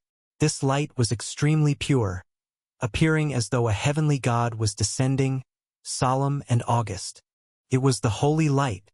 All the ghost mustaches of remnant visage, upon sensing the arrival of this holy light, knew that the two envoys of the Moon God race were about to make their move. Brain Deficient looked at the dazzling holy light with some confusion in his heart. He was somewhat familiar with the capabilities of the Moon God race and their aura wasn't strange to him. Although the holy light before him was indeed similar to the light emitted by Rien and Yi Ji, he always felt something was off. Am I overthinking? Brain Deficient pondered softly. However, at this moment, the trees on both sides of the valley suddenly began to shake rustlingly as if they had come to life. The branches started to curl and clasp around the hidden ghost mustache of remnant visage, trapping them firmly. Not only that, under the cover of the holy light, countless clay tubes spread out on the branches. These tubes were scorching hot as they twisted around the ghost mustache of remnant visage. When the ghost mustache of remnant visage were entwined by the branches, they hesitated for a moment, unsure whether to resist or not. But remembering that today's task was to play along with Rien and Yi Ji of the Moon God race in acting, they only symbolically resisted twice before preparing to retreat. However, just then, those thin clay tubes burst open, revealing boiling hot magma inside. The magma gushed out, splashing directly onto the ghost mustache of remnant visage entwined by the branches. When the scorching magma landed on the ghost mustache of remnant visage, it terrified them, for this was the magma from Si-Ho. In the eyes of the ghost mustache of remnant visage, the magma from Si-Ho was known as the holy relic of Fubei. This magma could not only devour human spiritual power, but also was the nemesis of these ghost mustache of remnant visage. Just like back on the withered mountain in the forest, led by Shi Mei, the originally invincible ghost mustache of remnant visage were completely wiped out by Xiaohei, who wielded a breath soil water gun using stream water as bullets. The magma at this time was akin to the stream water of Chun-Ho, erupting suddenly from the breath soil tubes, catching these ghost mustache of remnant visage off guard. They had initially been thinking about how the Moon God race was going to make their move, but never expected the Moon God race to employ magma against them. Ah, it's the holy relic of Fubei. Ah, the Moon God race is actually using magma against us. Ah, weren't we supposed to be just acting? Screams continuously erupted as many ghost mustache of remnant visage cried out in agonizing pain and immense anger. They had thought they were merely collaborating with the moon god race in an act, never imagining that the act would require them to stake their own lives. The terrifying magma instantly swallowed the ghost mustache of Remnant Visage. Some had magma poured over their heads, and the searing temperature instantly melted their bodies. The black tentacles didn't even manage to escape. They were immediately gone. In the blink of an eye, scores of ghost mustache of Remnant Visage were reduced to heaps of blackened charcoal. Even their bones burned to ash. They had no time to react, not to mention resist. "Your cooperative demise sure saves a lot of trouble," said Xiang Beifei, appearing very calm on both sides of the valley, controlling the magma in the breath soil tubes as if he was watering plants, targeting any ghost mustache of Remnant Visage trying to flee and blasting them on the spot. No ghost mustache of Remnant Visage could survive the explosive burst from the breath soil tubes. This magma was painstakingly transported by Xiaohe. Actually, the transportation wasn't difficult. It was thanks to the breath soil's unmatched destructiveness and its strong malleability that they were able to scoop out the magma from the cavern, transporting it through pipelines to this valley. Of course, the range of the magma was limited, and Xiang Beifei had initially pondered whether this plan would work, as the holy relic of Fubei was only effective near the Ho. However, it was clear that the coverage of Si-Ho included this mountain range, so transporting the magma to any corner of this mountain range was feasible. As for the earlier holy light and sounds, for Xiang Beifei, who possessed strong spiritual power, mimicking them wasn't difficult. All this happened within a mere 10 seconds. On the other hand, Brain Deficient, who was up in the sky preparing to play along in the act, also realized something was amiss. At first, he thought his subordinates were screaming just to compliment Rian and Yi Ji's heroic rescue. But when his orifice perception touched his nearby subordinates, his face turned drastically pale. His subordinates had died in droves in just an instant. "Rian, Yi Ji, you really have some nerve." Brain Deficient was beyond furious. "I played along with your act to the best of my abilities. Yet deceitfully, you've shamelessly crossed the line. We agreed to stage a show, but you turned it into reality, which is unforgivable." By this time, Brain Deficient was steaming with rage, his black tentacles wildly lashing out. However, just as his tentacles emerged to confront Rian and Yi Ji, a deluge of magma was immediately splashed over him. The sudden appearance of the magma drastically changed Brain Deficient's expression, for his once rock-solid tentacles melted like snow upon contact, instantaneously dissolving and sending waves of intense pain throughout his body, making Brain Deficient involuntarily gasp in pain. Still, as an adept of orifice transforming, he reacted extremely quickly. The moment the magma made contact, he immediately retreated, avoiding full-body exposure to the magma.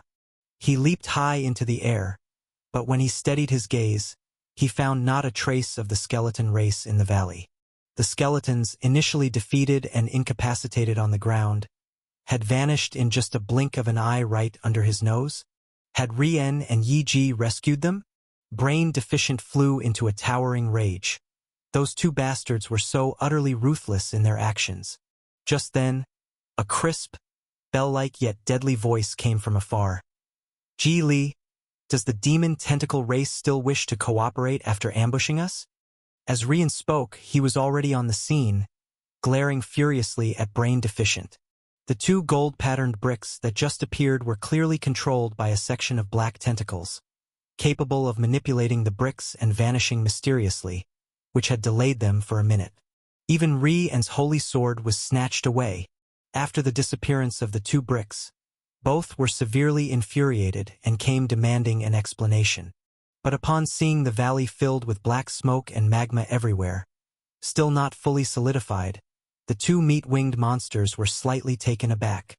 "What happened here?" Yi Ji asked instinctively. "You still dare to show up?" However, Brain Deficient was already overwhelmed with fury. Seeing Rian and Yi Ji appearing there, the rage in his chest surpassed even that of the scorching magma. "Killing so many of my men, you're courting death." Red tentacles materialized behind Brain Deficient, their powerful presence sweeping towards Rian and Yi Ji like a storm. "Ji Li, are you sick?" Rian and Yi Ji's faces grew pale. The red tentacles slammed down viciously, and this time Brain Deficient showed no mercy whatsoever. The blow from the red tentacles, powered by heavenly connection, darkened the sky, and the crushing force nearly collapsed the entire valley in an instant. Ri-En and Yi-Ji, although both in the later stages of orifice transforming, couldn't withstand such a powerful attack at all. Facing such ferocious assaults, there was no way for them to remain composed, and the intense force sent them flying. Bang! Bang!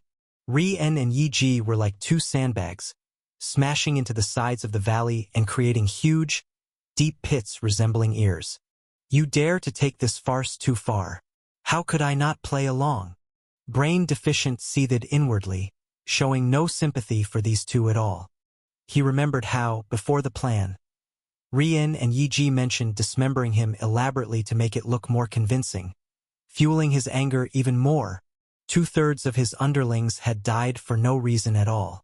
This act had become blatant exploitation by the Moon God race to massacre their Demon Tentacle race under the guise of public strategy. The Demon Tentacle race and the Moon God race were roughly equal in tribal power, locked in constant open and covert strife. They would occasionally ally for common interests, but each harbored their own schemes, none willing to suffer a loss.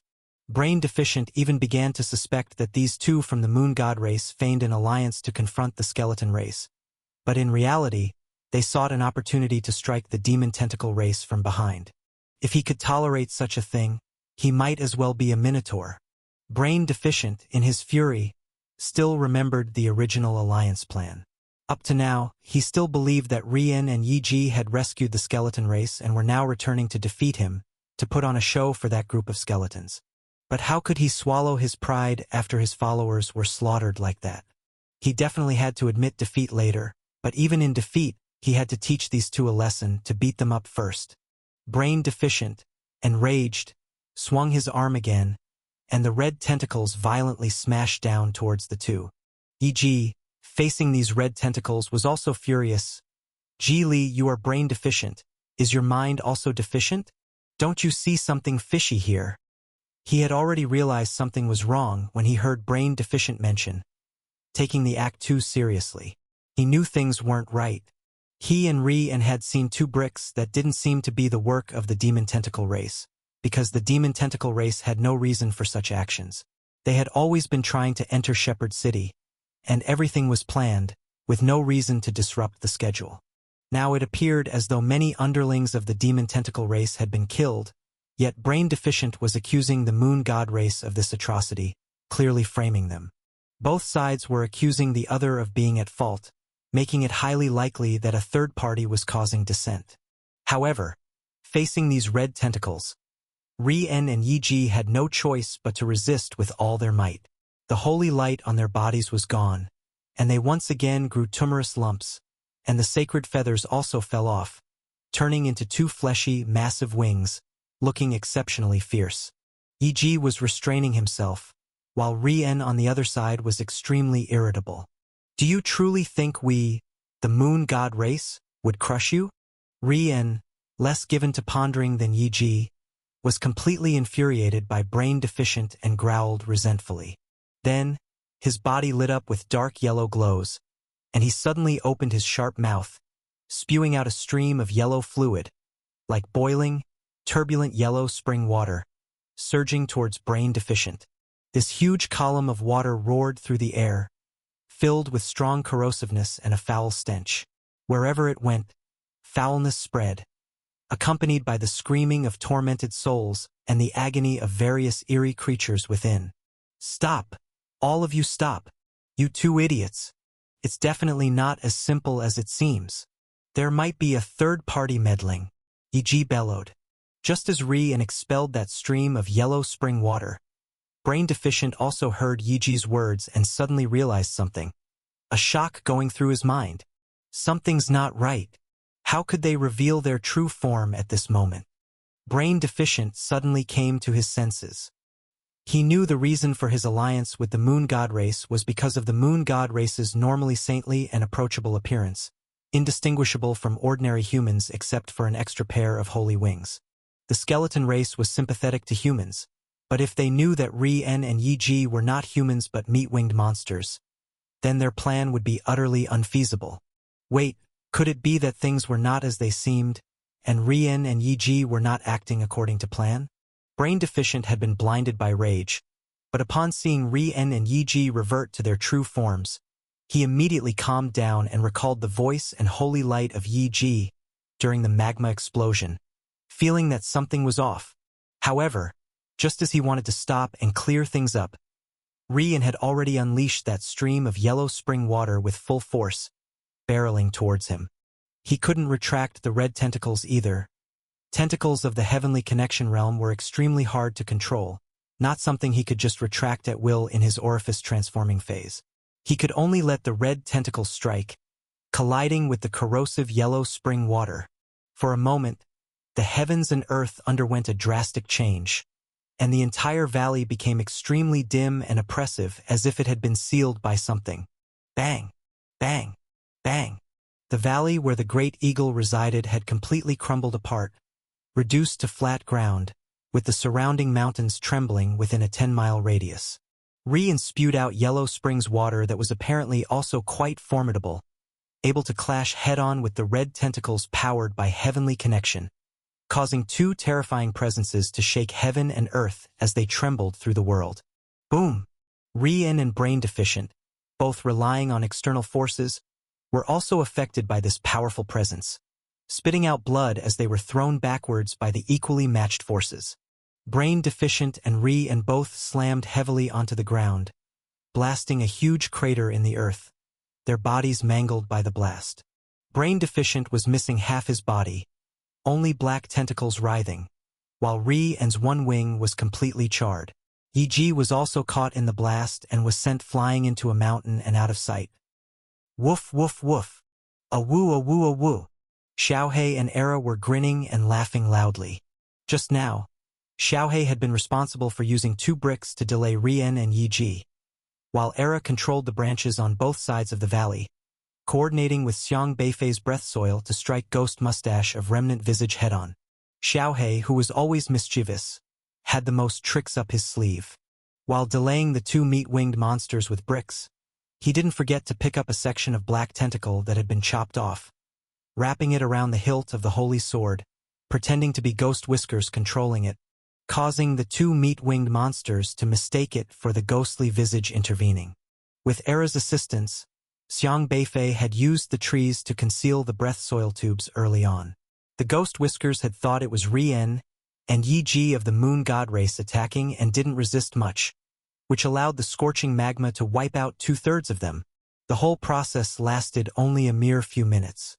If it weren't for Xiang Beifei not wanting to engage Brain Deficient head-on, he definitely would have taken more time to eliminate the rest of the Ghost Whiskers.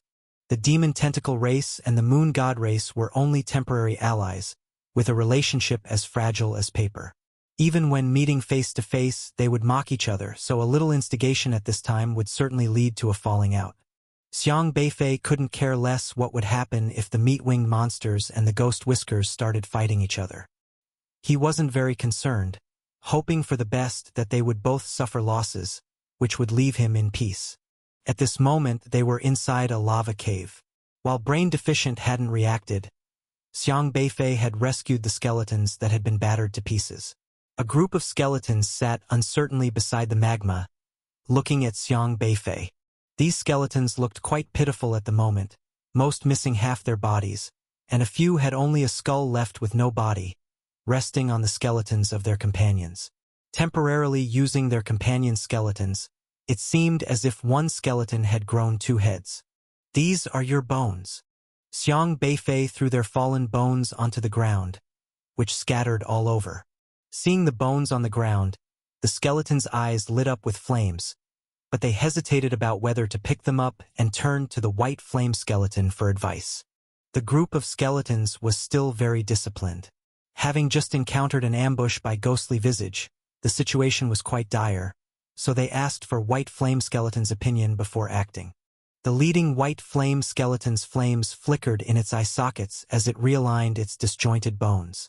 Staring at Xiang Beifei while reattaching its bones, the flickering flames appeared to be conveying something. I don't know what you're saying. Xiang Beifei was pondering how to communicate with the skeletons because they communicated through the frequency of flames in their eye sockets. Different flashing frequencies of flames might represent different meanings, which was akin to Morse code without a key to understand. He was getting a headache. Why did he always have to worry about language issues? The white flame skeleton's flaming aura still cloaked its body, wary of Xiang Beifei. It was probably because it had seen ghost whiskers disguised as humans and didn't trust Xiang Beifei so easily. I am human, not ghostly visage, not from the demon tentacle race. Xiang Beifei clarified his identity, then added after a moment, I saw the demon tentacle race's brain deficient set a trap for you guys, so I just took the opportunity to lend a hand. He walked to the mouth of the cave and waved his hand, and the breath soil instantly filled in the cave entrance to prevent brain deficient and the others from chasing after them. The white flame skeleton blinked twice. Xiang Beifei didn't understand what it meant and said, I don't know if you can understand my words, but I will assume you do. I feel like the whole world understands me. Those guys from the demon tentacle race deliberately placed our human bones in the valley to lure you in. The white flame skeleton's eyes flickered again. You make it very difficult for me to communicate. Xiang Beifei spread his hands. Yumong, although only able to say 2 words, could still communicate without barriers through intonation, unlike the white flame skeleton. I need to learn your flame language first, so our communication will be a bit more convenient. Please cooperate with me, and if you understand, give a nod. Then, use the flame language to indicate what you are handsome means. Don't worry, I learn languages very quickly. Xiang Beifei said with earnest hand gestures. He wasn't even sure why he was gesturing while speaking. Perhaps he felt that communicating with the skeletons was like using sign language. Frustrating when the other side was merely blinking flames without sound. But at that moment, the flames in the eye sockets of the white flame skeleton flowed down from the skull, converging into a circle at the jaw, and then the flames roared to life, forming a voice. I understand what you're saying. A dull and hoarse voice came from the white flame skeleton's jaw. The voice was purely a result of flames producing a booming sound, and though it sounded rumbling and was not very standard, it was completely understandable. Eh? You can speak like this? Xiang Beifei found it utterly astonishing, as it was the first time he had seen the control of flame and air friction to create human speech. Strangest of all, the white flame skeleton spoke as if it was very practiced, making it sound quite realistic. If you can speak the human language, then that's great. Xiang Beifei heaved a sigh of relief, as it saved him the trouble of learning skeleton language. Are you a human? The white flame skeleton asked. Yes. From the Jojo continent. Xiang Beifei nodded. Jojo continent. The white flame skeleton's eyes flickered again, the flames becoming noticeably brighter. Upon hearing the words Jojo continent, the flames in the eye sockets of the other skeletons also flickered violently, as if they found these words very interesting. You truly come from the Jojo continent? The white flame skeleton asked again. I'm a human. If not from Jojo continent, where else could I come from? Xiang Beifei said. After exchanging glances with its companions, the white flame skeleton asked after a moment, Can I verify it? How will you verify? Xiang Beifei asked.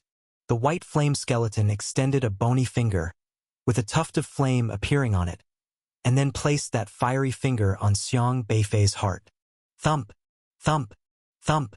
The flame on the white flame skeleton's finger pulsed with the rhythm of Xiang Beifei's heartbeat. The white flame skeleton soon spoke up. You have a heartbeat.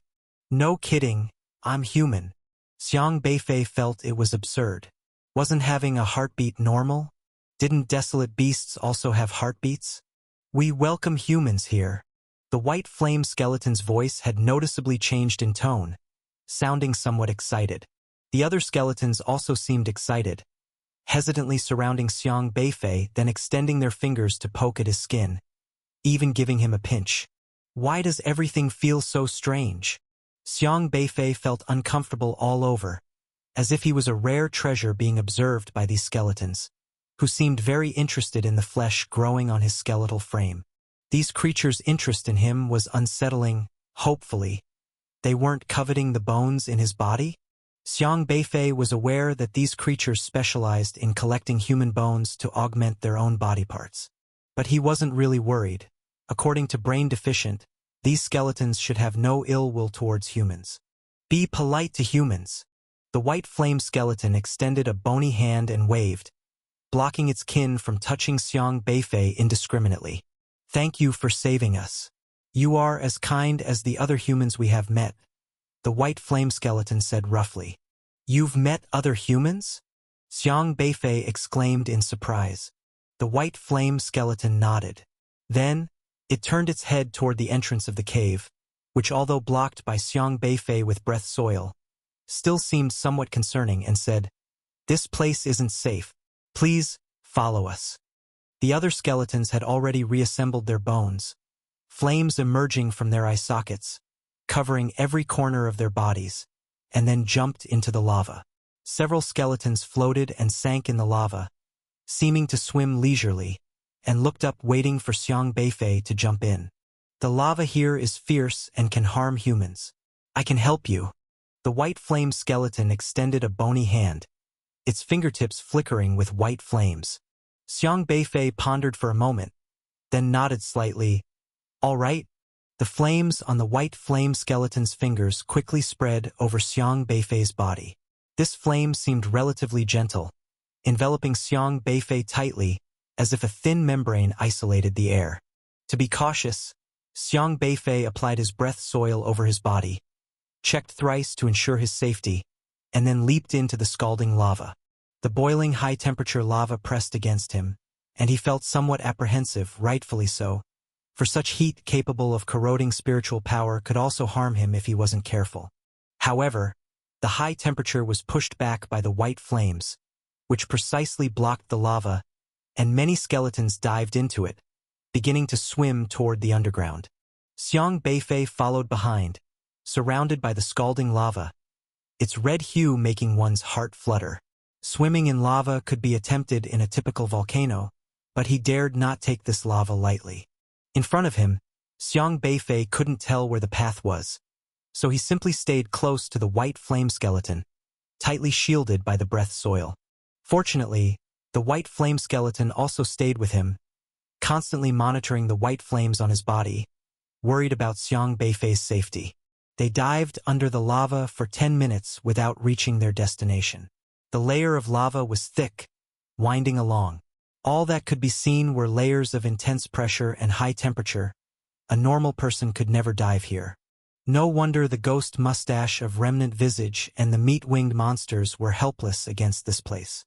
But soon, a strange fluctuation appeared ahead. The temperature of the lava seemed to become milder. Suddenly, the group turned and started to swim upward toward what seemed like a crevice in the rock, bound tightly by a strange formation that firmly held the layer of lava. They passed through the formation and emerged from the lava. We've arrived. The white flame skeleton reached out and grabbed Xiang Beifei, pulling him out of the lava. Only now did the layer of white flames on Xiang Beifei dissipate. The temperature here was still high, but Xiang Beifei could now resist the heat with his spiritual power.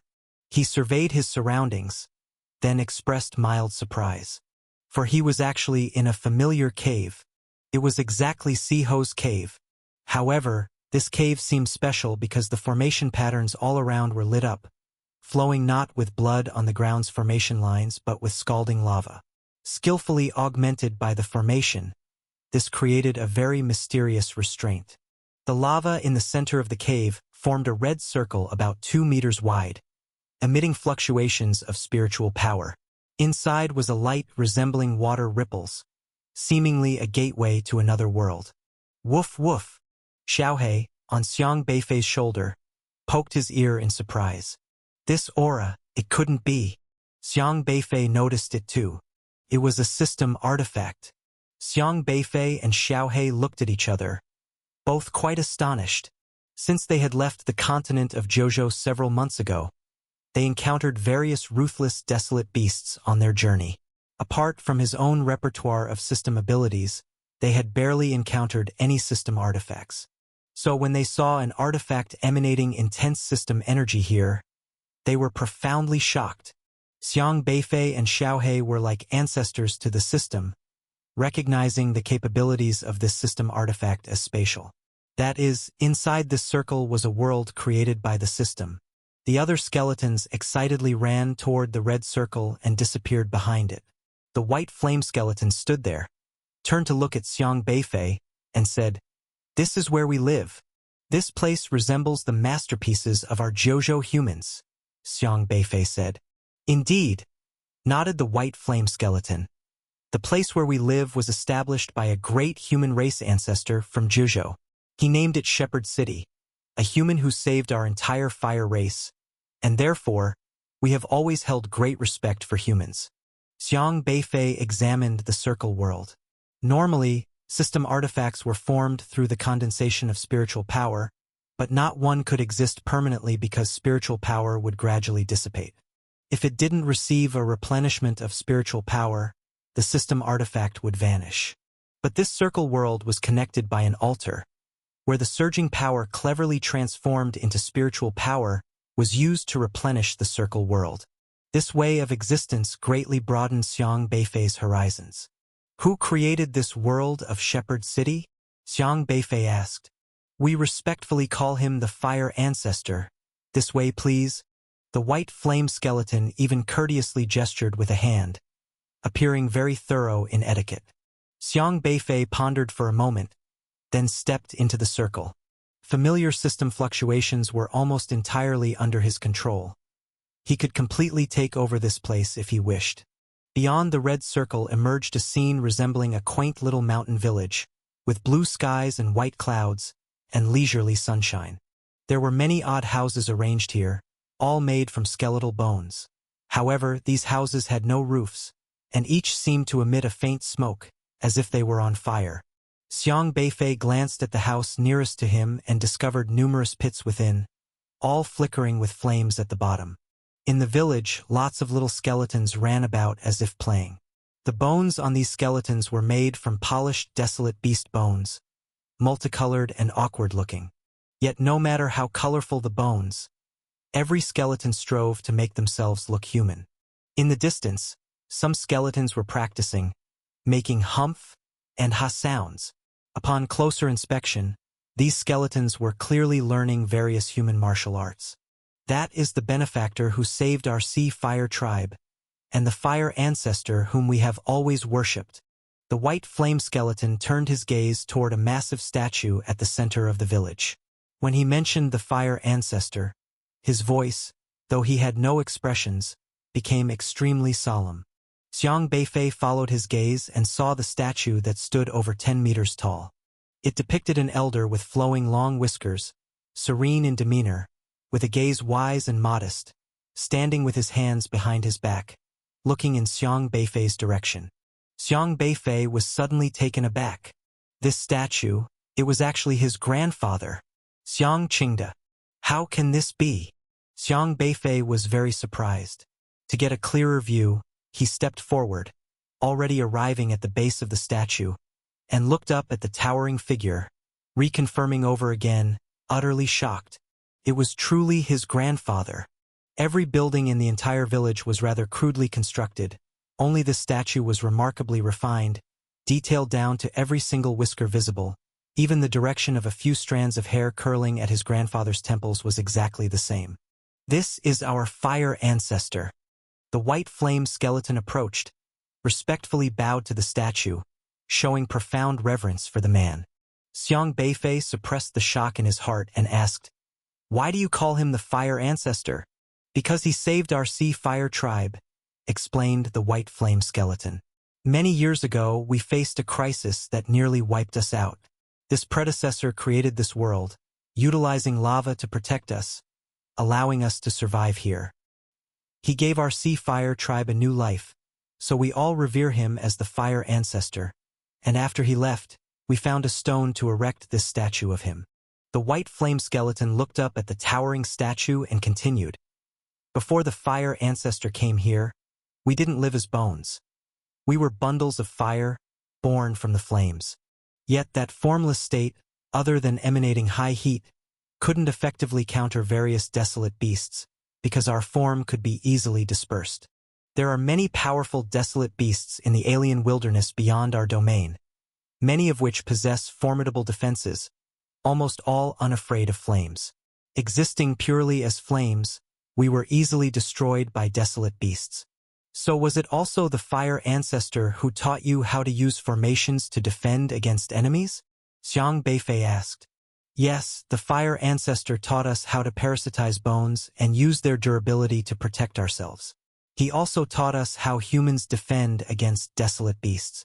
Those formations were engraved on stone by him and have been passed down to this day. We are still training in them, the skeleton replied. The white flame skeleton pointed out a stele to Xiang Beifei. Xiang Beifei looked at the stele, which was inscribed with dense text and diagrams. They were all principles of various defensive formations, and there were modifications to adapt to the abilities of these skeletons, making them more conducive to the skeleton's use of firepower. This stele was composed of powerful systemic abilities. A single tap could turn the page, much like an encyclopedia, containing many human texts, an introduction to the characteristics of the desolate beasts in this region, the topography, with special emphasis on the ghost mustache of remnant visage race, even pinpointing the origins of this race. Demon tentacle race. A species from the lost abyss, with extremely tenacious vitality, can parasitize any desolate beast corpse, and uses the body as a vehicle for movement. Since the human form is the most balanced and perfect existence in this world, they typically use human corpses for parasitism. According to the Sea Fire tribe's identification method, their body temperature after parasitism is below 10 degrees Celsius. Human body temperature is between 35 to 50 degrees Celsius. Powerful martial artists can reach thousands of degrees under the influence of spiritual power. To correctly identify humans, one must measure from the temperature of their heart, which is unaffected. No wonder you tested my heartbeat, Xiang Beifei said thoughtfully. We are very sensitive to temperature and rely on it to identify people. Every part of your body has a different temperature, and even the smallest difference is perceptible to us, the white flame skeleton explained. So your eyes are like thermal imagers? Xiang Beifei asked. What is that? The white flame skeleton didn't quite understand. It's a type of temperature detection device we have. Really? Is it an invention of your humans? How does it work? The white flame skeleton was very interested in human things. It's hard to explain, but it's probably not as refined as your flame perception. Xiang Beifei finally understood why Brain Deficient and the other ghost whiskers of Remnant Visage were cooperating with the meat-winged monster. Even if they could parasitize, their inherent body temperature was still a problem. Clearly, no matter how Brain Deficient tried to disguise himself, he would be exposed by these skeletons, as his grandfather's information had described the characteristics of the demon tentacle race in detail. He continued to read the introduction to the origins of the demon tentacle race.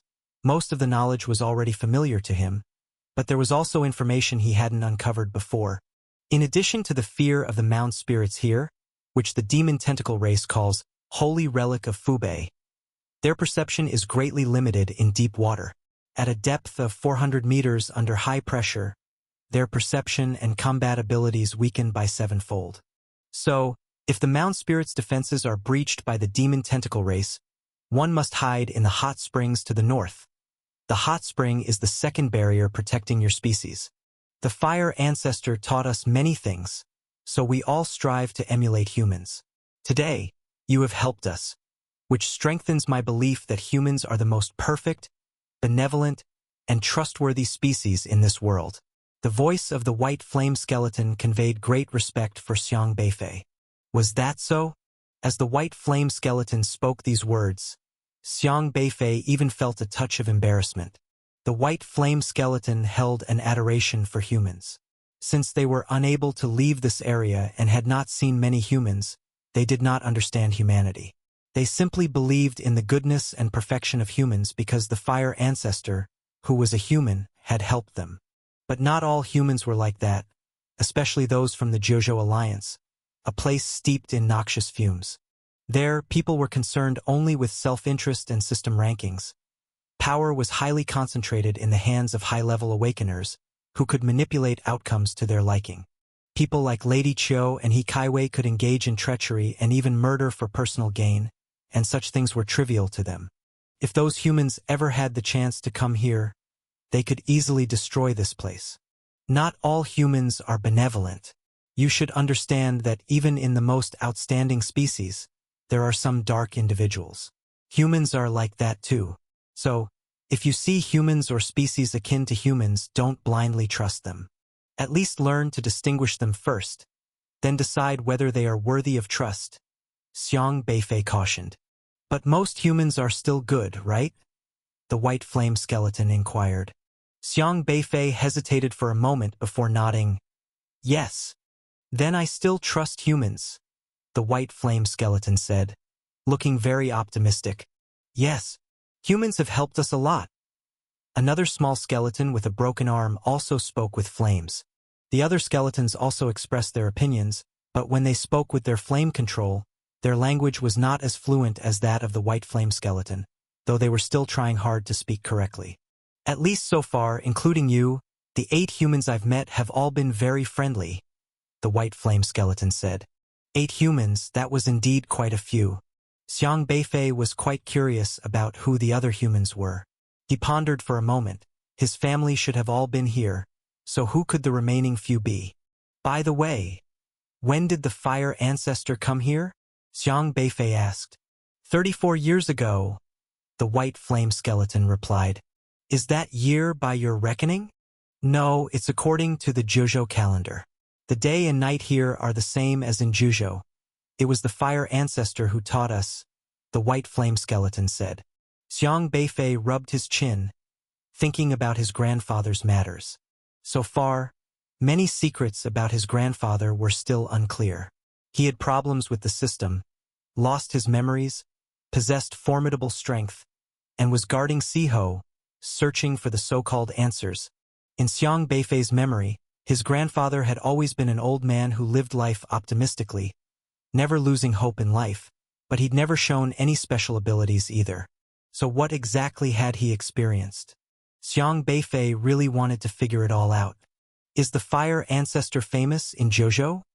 The white flame skeleton inquired. Xiang Beifei looked at his grandfather's statue and shook his head. No one in Zhuzhou knows about his past, but many people know of him. Many people in Zhuzhou knew the name Xiang Qingde because of Xiang Beifei. Most people across Zhuzhou knew that Xiang Beifei was raised by his grandfather. So do you know him too? Is he also a big shot in Zhuzhou? The white flame skeleton asked. After a moment of silence, Xiang Beifei said, He is my grandfather. The white flame skeleton was taken aback and inquired, You are the fire ancestor's grandson? Yes, Xiang Beifei replied. Many skeletons looked at one another. Their eye sockets' flames seemed to flare up. The white flame skeleton's eye flames burned even more fiercely. After a long shock, he said gruffly, I need to verify this. How do you want to verify? See a photo? Xiang Beifei took out his cell phone. He hadn't used it since arriving in the outer domain wilderness. It had been kept in Xiaohei's bubble, and with no signal here and a lot of interferences, electronic products didn't work well. However, turning it on was still possible. It didn't matter if there was a battery or not. Xiaohei was enough. He pulled up the photo album on his phone, showing a photo of himself and his grandfather. It was taken right after he received the admission notice from Liangzhou University, with his grandfather holding up the admission notice to take a picture with him. In the photo, his grandfather's face was full of joy, brimming with happiness and pride, holding the admission notice with both hands, more excited than Xiang Beifei himself, pressing it tightly to his body as if he himself had been admitted to the elite university. The white flame skeleton's eyes lit up again. It's the fire ancestor. A group of skeletons crowded around, pointing at and discussing the photo on the phone. Xiang Beifei also showed them videos of his grandfather. He hadn't taken many videos, most from the surveillance of Kong Daming's shop. However, last time Xiaohei did capture a video screen of him dining with his grandfather. But soon a skeleton eagerly asked, Why do you have the fire ancestor locked up in there? Fire ancestor, are you all right? Did he lock you up? Another skeleton asked, tapping the screen. Quick, Let him out, or I'll fight you. The first purple fire skeleton Xiang Beifei met said anxiously. Wait, why are you locked up in the box too? Another red fire skeleton looked at the phone and then at Xiang Beifei. That's a good question. Xiang Beifei couldn't help but chuckle. He had forgotten what the cell phone meant to these skeletons.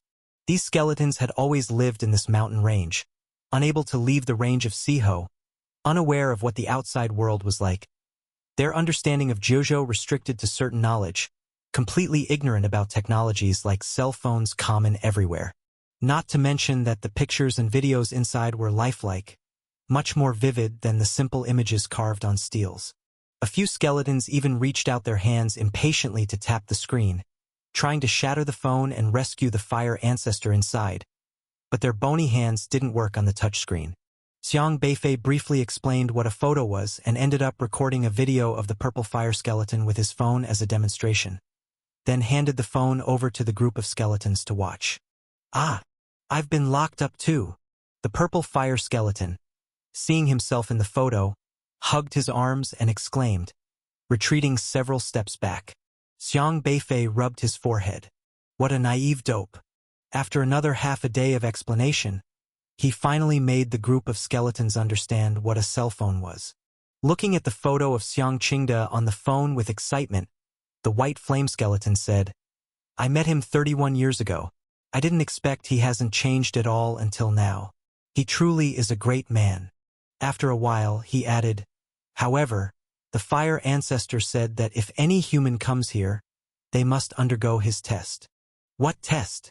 Xiang Beifei asked. I'm not sure, the test wasn't for us. It directed you to enter this steel. We have never entered it. The white flame skeleton tapped on the steel as it spoke. Xiang Beifei examined the steel, which was formed by the system, but inside there was a mysterious array pattern fluctuating. He then realized it was a hidden consciousness, incredibly powerful and well-concealed.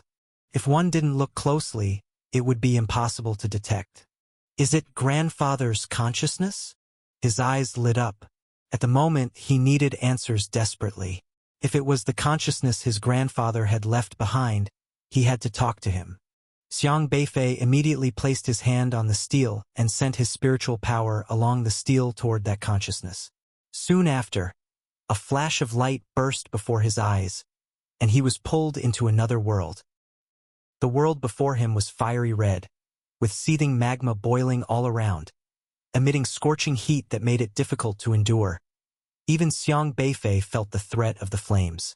He knew well that this wasn't real magma, nor did it reach the level that could devour spiritual power like the mound spirit outside. He could still resist the Siho's magma, but he had no means to defend against this mental magma. This magma was not the mound spirit, yet it was infinitely more terrifying than the throat. It was an absolute power that captivated the soul, rendering Xiang Beifei completely immobile. Who's there? A deep and solid voice exploded in the air like thunder, creating reverberating waves that struck the heart, causing Xiang Beifei's orifice soul to tremble slightly, and even his mind became unstable. Such immense spiritual power. Xiang Beifei was secretly shocked. This terrifying spiritual power was even stronger than Elder Luo from the Heavenly Connection realm.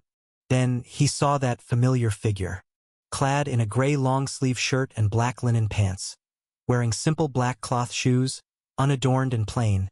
The old man looked no different from an ordinary elderly person.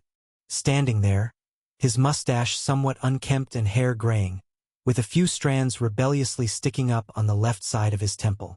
But the old man's demeanor was extremely sharp, tall and majestic in stature, standing there as if he was the sky itself, making the heavens and earth pale in comparison. Who else could it be but Xiang Beifei's grandfather? Xiang Qingde's eyes were bright and deep. Staring into them was like looking through his eyes at the vast starry sky.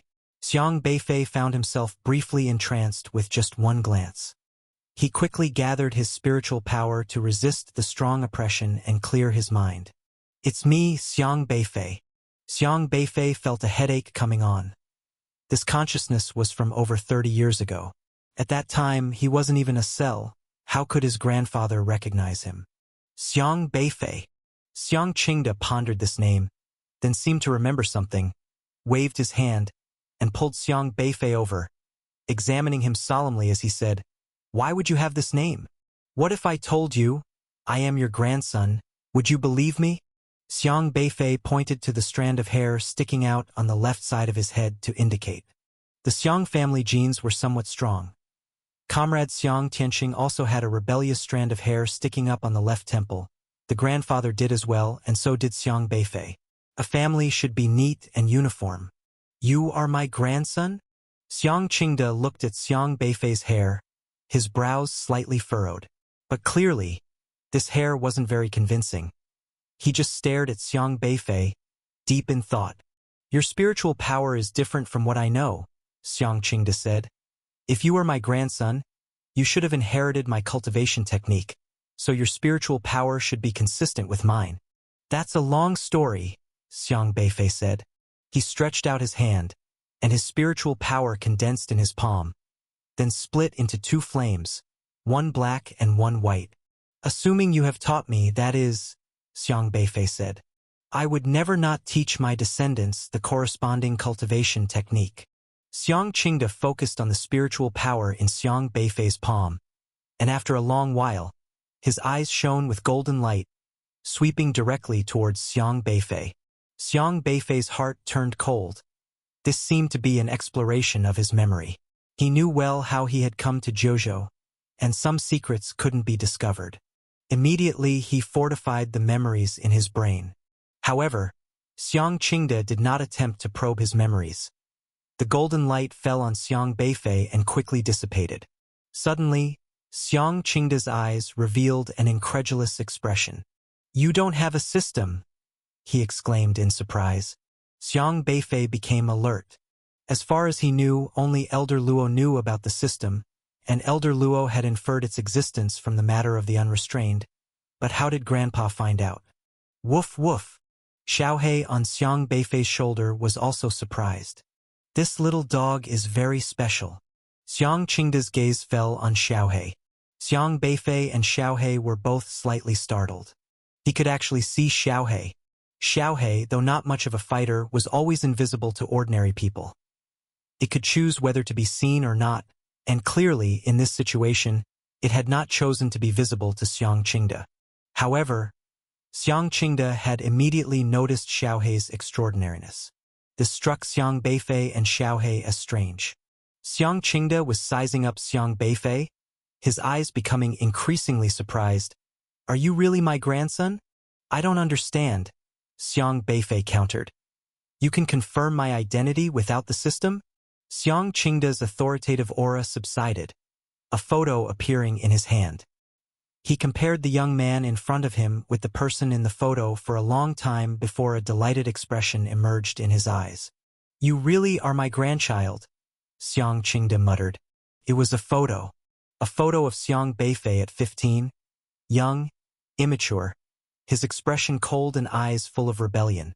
The present Xiang Beifei had matured a lot, and though very different from the boy in the photo, the contours of his face were still recognizable. "They left this behind?" Xiang Beifei asked. "Yes. They told me I had a grandson named Xiang Beifei." Xiang Qingde looked at his grandson, a rare look of affection in his eyes. "You've grown up so much." He seemed eager to take a longer look at Xiang Beifei, stepping a bit closer. "They did their job well," Xiang Beifei said blandly. Xiang Qingde hesitated, then after a long pause asked, "You've come here? So does that mean I'm no longer around?" Xiang Beifei was silent for a moment before asking, "Why do you ask that? You seem unaware of many things, so it seems I must have had an accident." Xiang Qingde sighed, then smiled resignedly. "I've come to regard life and death lightly. Managing to take care of you until you've grown up, that's worth it. I'm here to figure out what happened." Xiang Beifei didn't clarify directly. "I need answers." "I can't give you the answers." Xiang Qingde shook his head. "Then at least tell me, why did you come here? What were you planning to do at that time?" Xiang Beifei asked. "The consciousness I left behind is limited.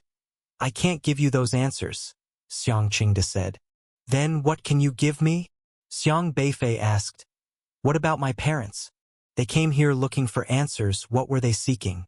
What lies at the end of the wilderness beyond the domain? The end of the wilderness beyond the domain. Xiang Qingde seemed to recall something, a hint of confusion in his eyes. Then after a moment his expression firmed. You can't go there. It's too dangerous. I won't let you.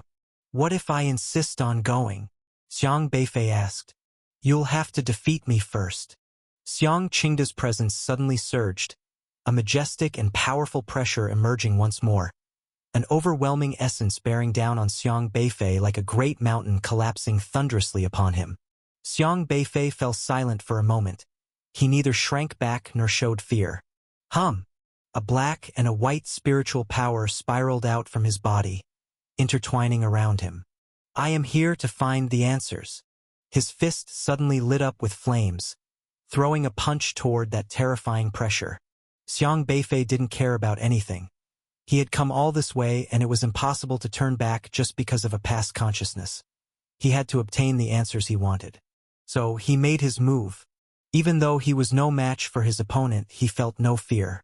The bursting intent of his punch roared forward and smashed into Xiang Qingde, stirring up a violent gust.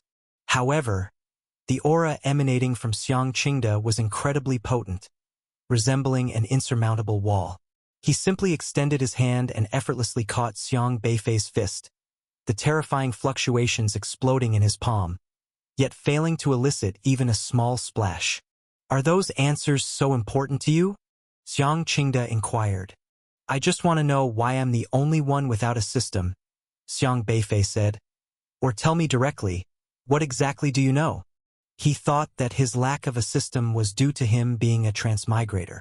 But the words of Comrade Xiang Tianxing that day were hard for him to let go of. Because Comrade Xiang Tianxing had asked him if he had awakened to a system during the awakening ceremony. That meant Xiang Tianxing knew he would not awaken to a system. In the continent of Juzhou, it was abnormal to not awaken to a system. But Comrade Xiang Tianxing acted as though it was only to be expected. Linking this to the unrestrained philosophy, the actions of the Xiang Tianxing couple, and his grandfather's snowy system interface, Xiang Beifei began to harbor great doubts about his own identity. I don't know.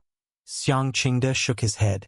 Then why are you so sure that without a system, I am still Xiang Beifei? Xiang Beifei asked. Xiang Qingde was silent for a long time before slowly saying, In your mind, there are two starkly different memories, aren't there? Xiang Beifei was slightly stunned. I think you've fused two starkly different memories, and the dominant memory is from after you turned 18. Your memory holds a strong sense of tearing, causing you to doubt your existence and think you are two different people. Xiang Qingde continued. Xiang Beifei's heart grew even more astonished. He stared intently at Xiang Qingde. What do you know? I'm just telling you, no matter what your memories were before you turned 18, or what they became afterward, no matter how you doubt your identity, one thing is certain, you are my grandson, you are not two people but one complete individual, Xiang Qingde said, his expression complex as he held onto Xiang Beifei's fist. That's why I can't watch something happen to you. Xiang Beifei's inner world was tumultuous. He had never been so astonished. He thought he was just a transmigrator from another world, an outsider who occupied another's body and memory. Therefore his existence did not fit into this world. Without a system, he could still cope with all system powers through his unique abilities. But now Xiang Beifei was uncertain. It was as if he was being controlled by someone else, made to have two starkly different pasts. For a moment, he even questioned if he was still himself. What have you done to me? Xiang Beifei had never mentioned to anyone that he was a transmigrator. He felt no sense of belonging to this world, so he wanted to find out the truth of the wilderness beyond the domains. However, the old man's words had now overturned his understanding. He didn't understand what he had experienced in the past, but clearly, if someone else knew he had two sets of memories, that person must be aware of this fact. But Xiang Qingde did not give a straight answer. Instead, he said, If this is the extent of your strength, going on like this will only harm yourself. In the orifice transforming phase, Xiang Beifei facing him was still like an ant trying to shake a tree. Xiang Beifei's fist hitting Xiang Qingde's palm was firmly blocked, and he couldn't even pull it back. He knew his grandfather had been strong in the past, but he had never known just how strong. Yet Xiang Beifei still didn't give up. He needed answers. The aura of return to the original state surged violently from his body, traveling along his fist straight to Xiang Qingda's palm. He knew that the person before him was just a consciousness that was not a real person. Even with formidable power, it would have limitations. If return to the original state could repair the consciousness left by Comrade Xiang Tianqing in the Pioneering Stone, then it could naturally also destroy a consciousness. The terrifying power in Xiang Qingda's palm began to disintegrate under return to the original state, and the force that had been irresistible to Xiang Beifei finally started to waver. Is this? Xiang Qingda looked at Xiang Beifei with surprise. Xiang Beifei shouted, "What have you done to me?" Boom! The wild fist flame on his body burst out, the power of return to the original state pouring into Xiang Qingda's authority, disintegrating Xiang Qingda's consciousness. However, in just an instant, Xiang Beifei was sent tumbling by the powerful aura from Xiang Qingda. Xiang Beifei's return to the original state was very powerful, but the consciousness left by Xiang Qingda was still superior. Using his formidable power, it resisted return to the original state and repelled Xiang Beifei. Thump! Xiang Beifei fell heavily to the ground. "Go back to Juzhou, that's where it's safe for you," said Xiang Qingda. "I don't need anyone to tell me where it's safe." Xiang Beifei quickly got up again and charged forward. He couldn't calm down. He always thought he had encroached upon someone else's life, taken over another family's child's body and memory, so he worked hard to compensate for this, protecting the boy's grandfather, seeking out the Xiang Tianqing couple, helping the once rebellious boy make up for past regrets, and giving the boy who always waited at the window for his parents' return an explanation. But now someone was telling him that both memories belonged to him. This made him feel deceived. He didn't understand what had happened to him, but it was clear that the old man knew. That person had always known. Xiang Beifei was extremely angry, his aura incredibly strong, with the spiritual power throughout his body burning and leaping with powerful flames. Whoosh! His spiritual power once again burst forth wildly, like a slumbering volcano erupting, with black and white flames intertwining and assaulting everything in their path. Boom! In front of Xiang Qingda, a series of golden barriers appeared, thick and solid, instantly blocking Xiang Beifei's assault. You can't even break through such a level of defense. How are you going to face the dangers that lie ahead? These golden barriers were extremely tough, possessing the defenses of the heavenly connection realm, already beyond the scope of what Xiang Beifei could break through. Xiang Qingda only wanted to make Xiang Beifei realize the difficulty and back down. Xiang Beifei's eyes flickered with light as all the qi and blood in his body burned. He raised his fist again and smashed it against that unbreakable barrier. The black and white spiritual power collided violently with each other, clinging to the golden barrier. Strong vibrations spread out, and the two colors of light blossomed across the space, instantly shattering all the illusions of magma that had formed around them, leaving the entire space a vast expanse of white, with no end in sight. His spiritual power was extremely peculiar. After entering the orifice transforming phase, the spiritual power within his body had been divided into black and white under the influence of the chaos yin-yang formula. To this day, Xiang Beifei still hadn't fully grasped these two distinct types of spiritual power, but when he separated the black from the white, the abilities each possessed changed completely. The black spiritual power, with its tremendous devouring force, furiously assaulted the golden barrier, while the white spiritual power, which possessed a very gentle vitality, continued to pour into the golden barrier, propping it up in a very small area to its limit. Crack! Under the influence of two completely different forces, a crack appeared in the golden barrier. Xiang Beifei added another punch, instantly shattering the barrier into dust. The defenses of the heavenly connection realm were thus destroyed by the infuriated Xiang Beifei. "I need an answer." Boom! Xiang Beifei raised his fist again and hammered it into the next barrier. He gathered all his strength, holding nothing back, punching again and again, causing the barrier to tremble continuously until it cracked. Xiang Qingde sighed softly. Why put yourself through all this? You went, and so did they. Xiang Beifei threw another punch, shattering the next barrier, and gritted his teeth as he shouted. If you all knew it was dangerous, why didn't you stop them? You didn't prevent them. They are adults, and they have the right to seek their own answers. So I don't have the right to know the answers? Xiang Beifei retorted. Xiang Qingde pursed his lips. I don't like being kept in the dark. Xiang Beifei's return to the original state continued to destroy the formidable barrier. I only wish to prevent you from getting hurt, he said with heartfelt gravity. Boom! Xiang Beifei broke through the last golden barrier and charged towards Xiang Qingde. But Xiang Qingde again stretched out his hand, grasping Xiang Beifei's fury-driven punch, which could no longer advance an inch forward. You need to understand, everything we do is for your own good, said Xiang Qingde. So I was supposed to live in a daze for an entire lifetime on the Juzhou continent? Xiang Beifei bellowed. Since you knew I lacked the system, you should have understood that the continent couldn't contain me. I was bound to leave it someday. Xiang Qingde was taken aback. He had never considered this point. He was very clear, however, about how difficult the road ahead would be.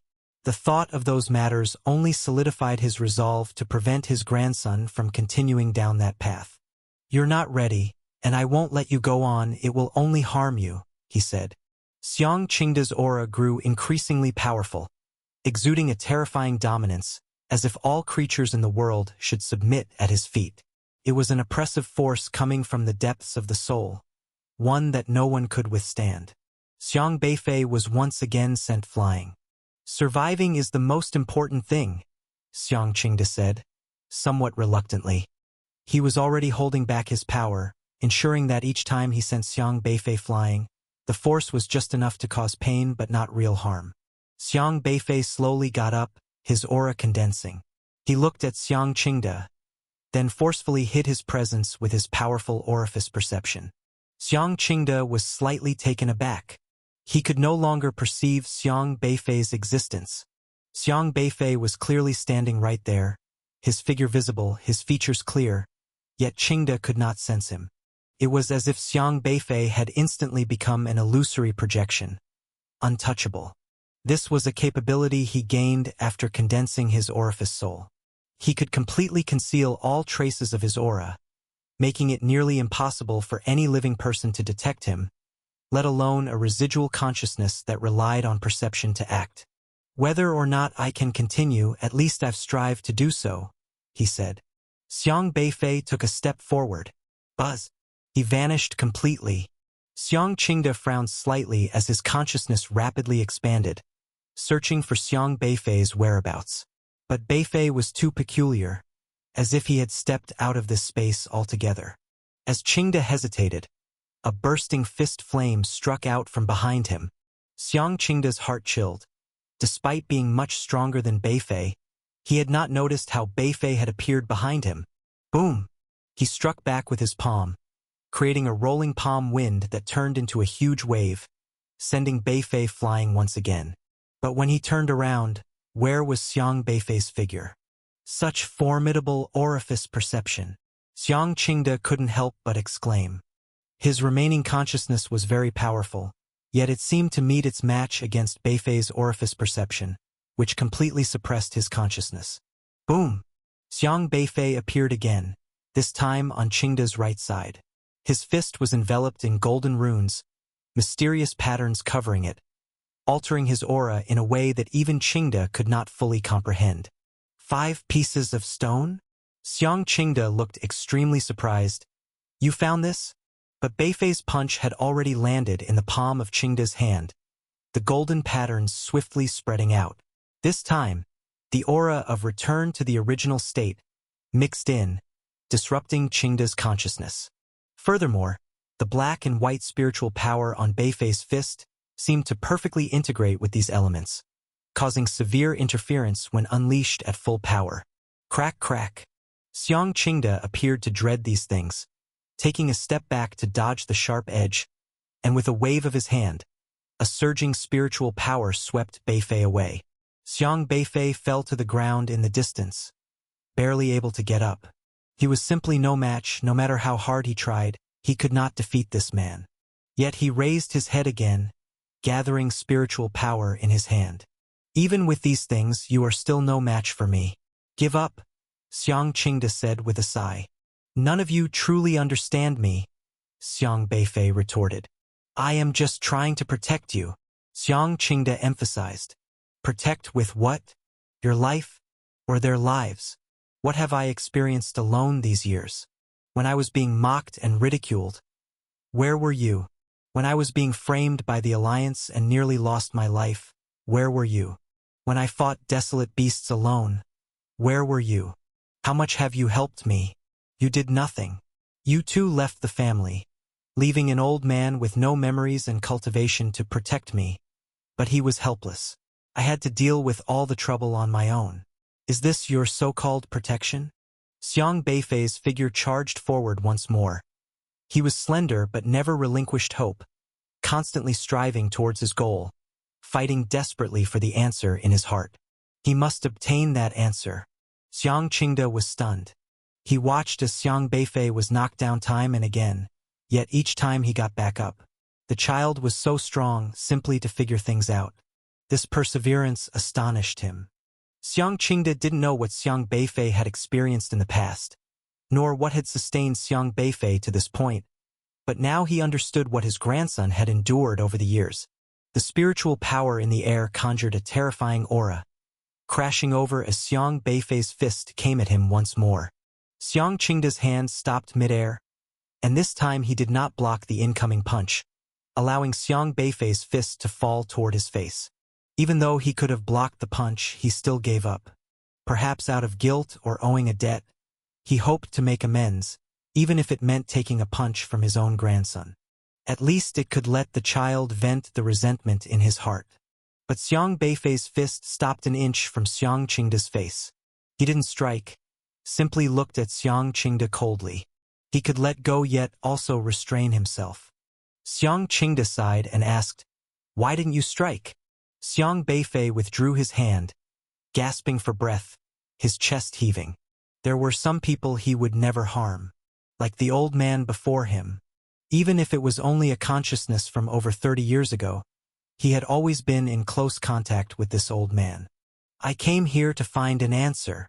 There are many ways to let off steam, but this way he would not do it. I'm sorry, Xiang Qingde said. I didn't know you went through so much. I don't need an apology. I just want an explanation, Xiang Beifei said in a low voice. Why do I have two memories? Xiang Qingde shook his head slightly. I am a consciousness of the past, existing before you were born, unable to determine what I did to you afterward.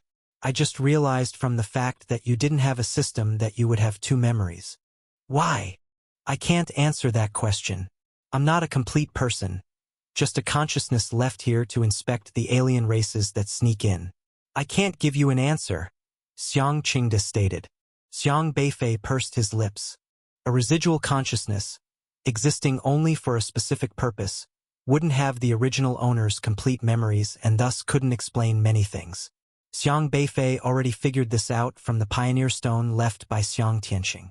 I thought I was a transmigrator, Xiang Beifei said softly, coming from another world to the Jiuzhou continent, replacing another person named Xiang Beifei. You didn't replace him, you are him, Xiang Qingde stated. Xiang Beifei clenched his fists. How is that possible? Xiang Qingde shook his head. I don't know yet, but the other me should understand. Xiang Beifei fell silent. He recalled the old man with memory loss and the system interface filled with static, feeling an unpleasant sensation within. What did that old man do? Divide himself into two people? He felt as if he was treated like an experimental subject, becoming unnatural in his existence. Yet he couldn't hate it, because without the system, he was nearly invincible on the Jiuzhou continent. He could overpower all the system awakeners. Even Lady Qiu and Zhu Yiji, those masters of the heavenly connection realm, suffered greatly in front of him. This ability was like a gift from his grandfather. It was the strongest and most perfect protection his grandfather had given him. I will figure this out. Xiang Beifei took a deep breath, slowly calming his emotions, and said softly, "No matter what tries to stop me, I will keep going." His ability was invincible in Jojo, but Jojo was like a cage, restraining everyone. He wanted to break free from this cage and understand what this world truly meant. Xiang Qingde sighed again. He walked towards Xiang Beifei, looking at his grandson as though he had much to say, but he held back. After a long pause, he said, "Tianqing told me I lost my memory. That means you didn't learn my cultivation technique, right?" "Nobody taught me." "I'll teach you." Xiang Qingde looked at Xiaohe, and with a wave of his hand, something suddenly sprang from Xiaohe. It was a kitchen knife, the object that had jumped out of Xiang Qingde's system interface initially, but the amnesiac Xiang Qingde didn't take it seriously, simply using it as a common kitchen knife, day in and day out for cooking. Xiang Beifei had always kept this kitchen knife with Xiaohe. The knife looked ordinary, barely a foot long, with a wooden handle and an iron blade, unremarkable in appearance. But Xiang Beifei was well aware of the knife's uniqueness. Although it came from his grandfather's system interface, it wasn't a system item. It didn't sustain any spiritual power. Even Xiang Beifei's spiritual power couldn't penetrate it. Xiang Qingde caressed the kitchen knife, a wistful expression on his face. "Is it already broken?" "Broken. This is a stone sword." Xiang Qingde ran his finger over the knife, gave it a light flick, and the blade emitted a crisp tremor, vibrating intensely. Crack! The wooden handle broke apart, and the blade started to warp. In the blink of an eye, it turned into a stone sword, with a blade no longer than a foot.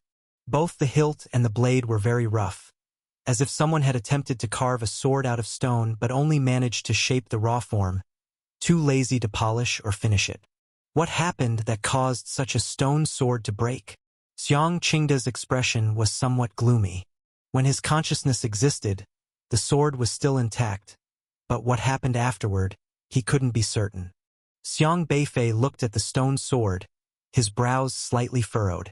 The stone sword did not emit any fluctuations, yet it gave one a sense of ancient vicissitudes, as if it had experienced countless battles and seen through the rise and fall of the world, becoming heavy and restrained. Most importantly, it didn't emit any aura. To outsiders, it might look like a simple broken sword made of stone, but Xiang Beifei was certain that the sword would not be effective against spiritual power. "It's called woofing." A golden light flashed in Xiang Qingde's hand, as he simulated the lost blade of the broken stone sword with spiritual power. A faint shadow appeared on the blade, the complete stone sword measuring 4 feet long, with a very blunt tip and a rough, dull edge, as if it had not been sharpened. The stone sword was very thin, thinner than the thickness of a pinky finger. At the center of the sword, there was a rough pattern, a simple symbol resembling a 3, divided in the middle to form 6 horizontal lines. This is what it looked like when it was whole, but where the other half of the blade went is unknown. Xiang Qingde waved his hand, and the golden light scattered again, the simulated blade disappearing, reverting back to its broken state. This sword is very powerful because it disregards spiritual power. Disregards spiritual power?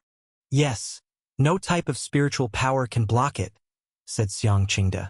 Every martial artist relies on spiritual power to attack, and the scope of the spiritual power is extremely broad, including system items, beast pills, spiritual power, formations. Essentially, they are all spiritual power. Desolate beasts have various abilities, which are also considered spiritual power, just manifested in a different way. Then what can stop it? Xiang Beifei asked. Stones, trees, steel. Anything not made from spiritual power can counter it. Whether it can be blocked is another matter, but it's worth trying, said Xiang Qingde. Like a mound spirit? Something like that. The stream waters of Chunho could not be manipulated by ordinary system items, and only common wood could be used to contain them. The principle was the same.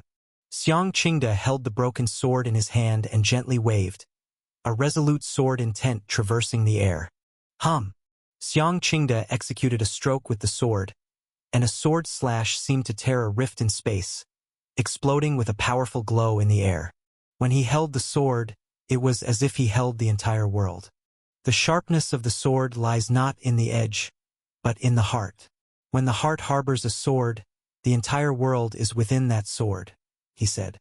Xiang Qingde pointed the stone sword at Xiang Beifei. For a moment, Xiang Beifei felt as if the only thing left in the world was this stone sword. The sword moved with his heart, its edge emerging from nothingness, and wherever he looked, everything was a part of this sword. Xiang Beifei was not unfamiliar with the sword because back in school, Yi Changfeng had taught him swordsmanship, and he quickly grasped the sword intent.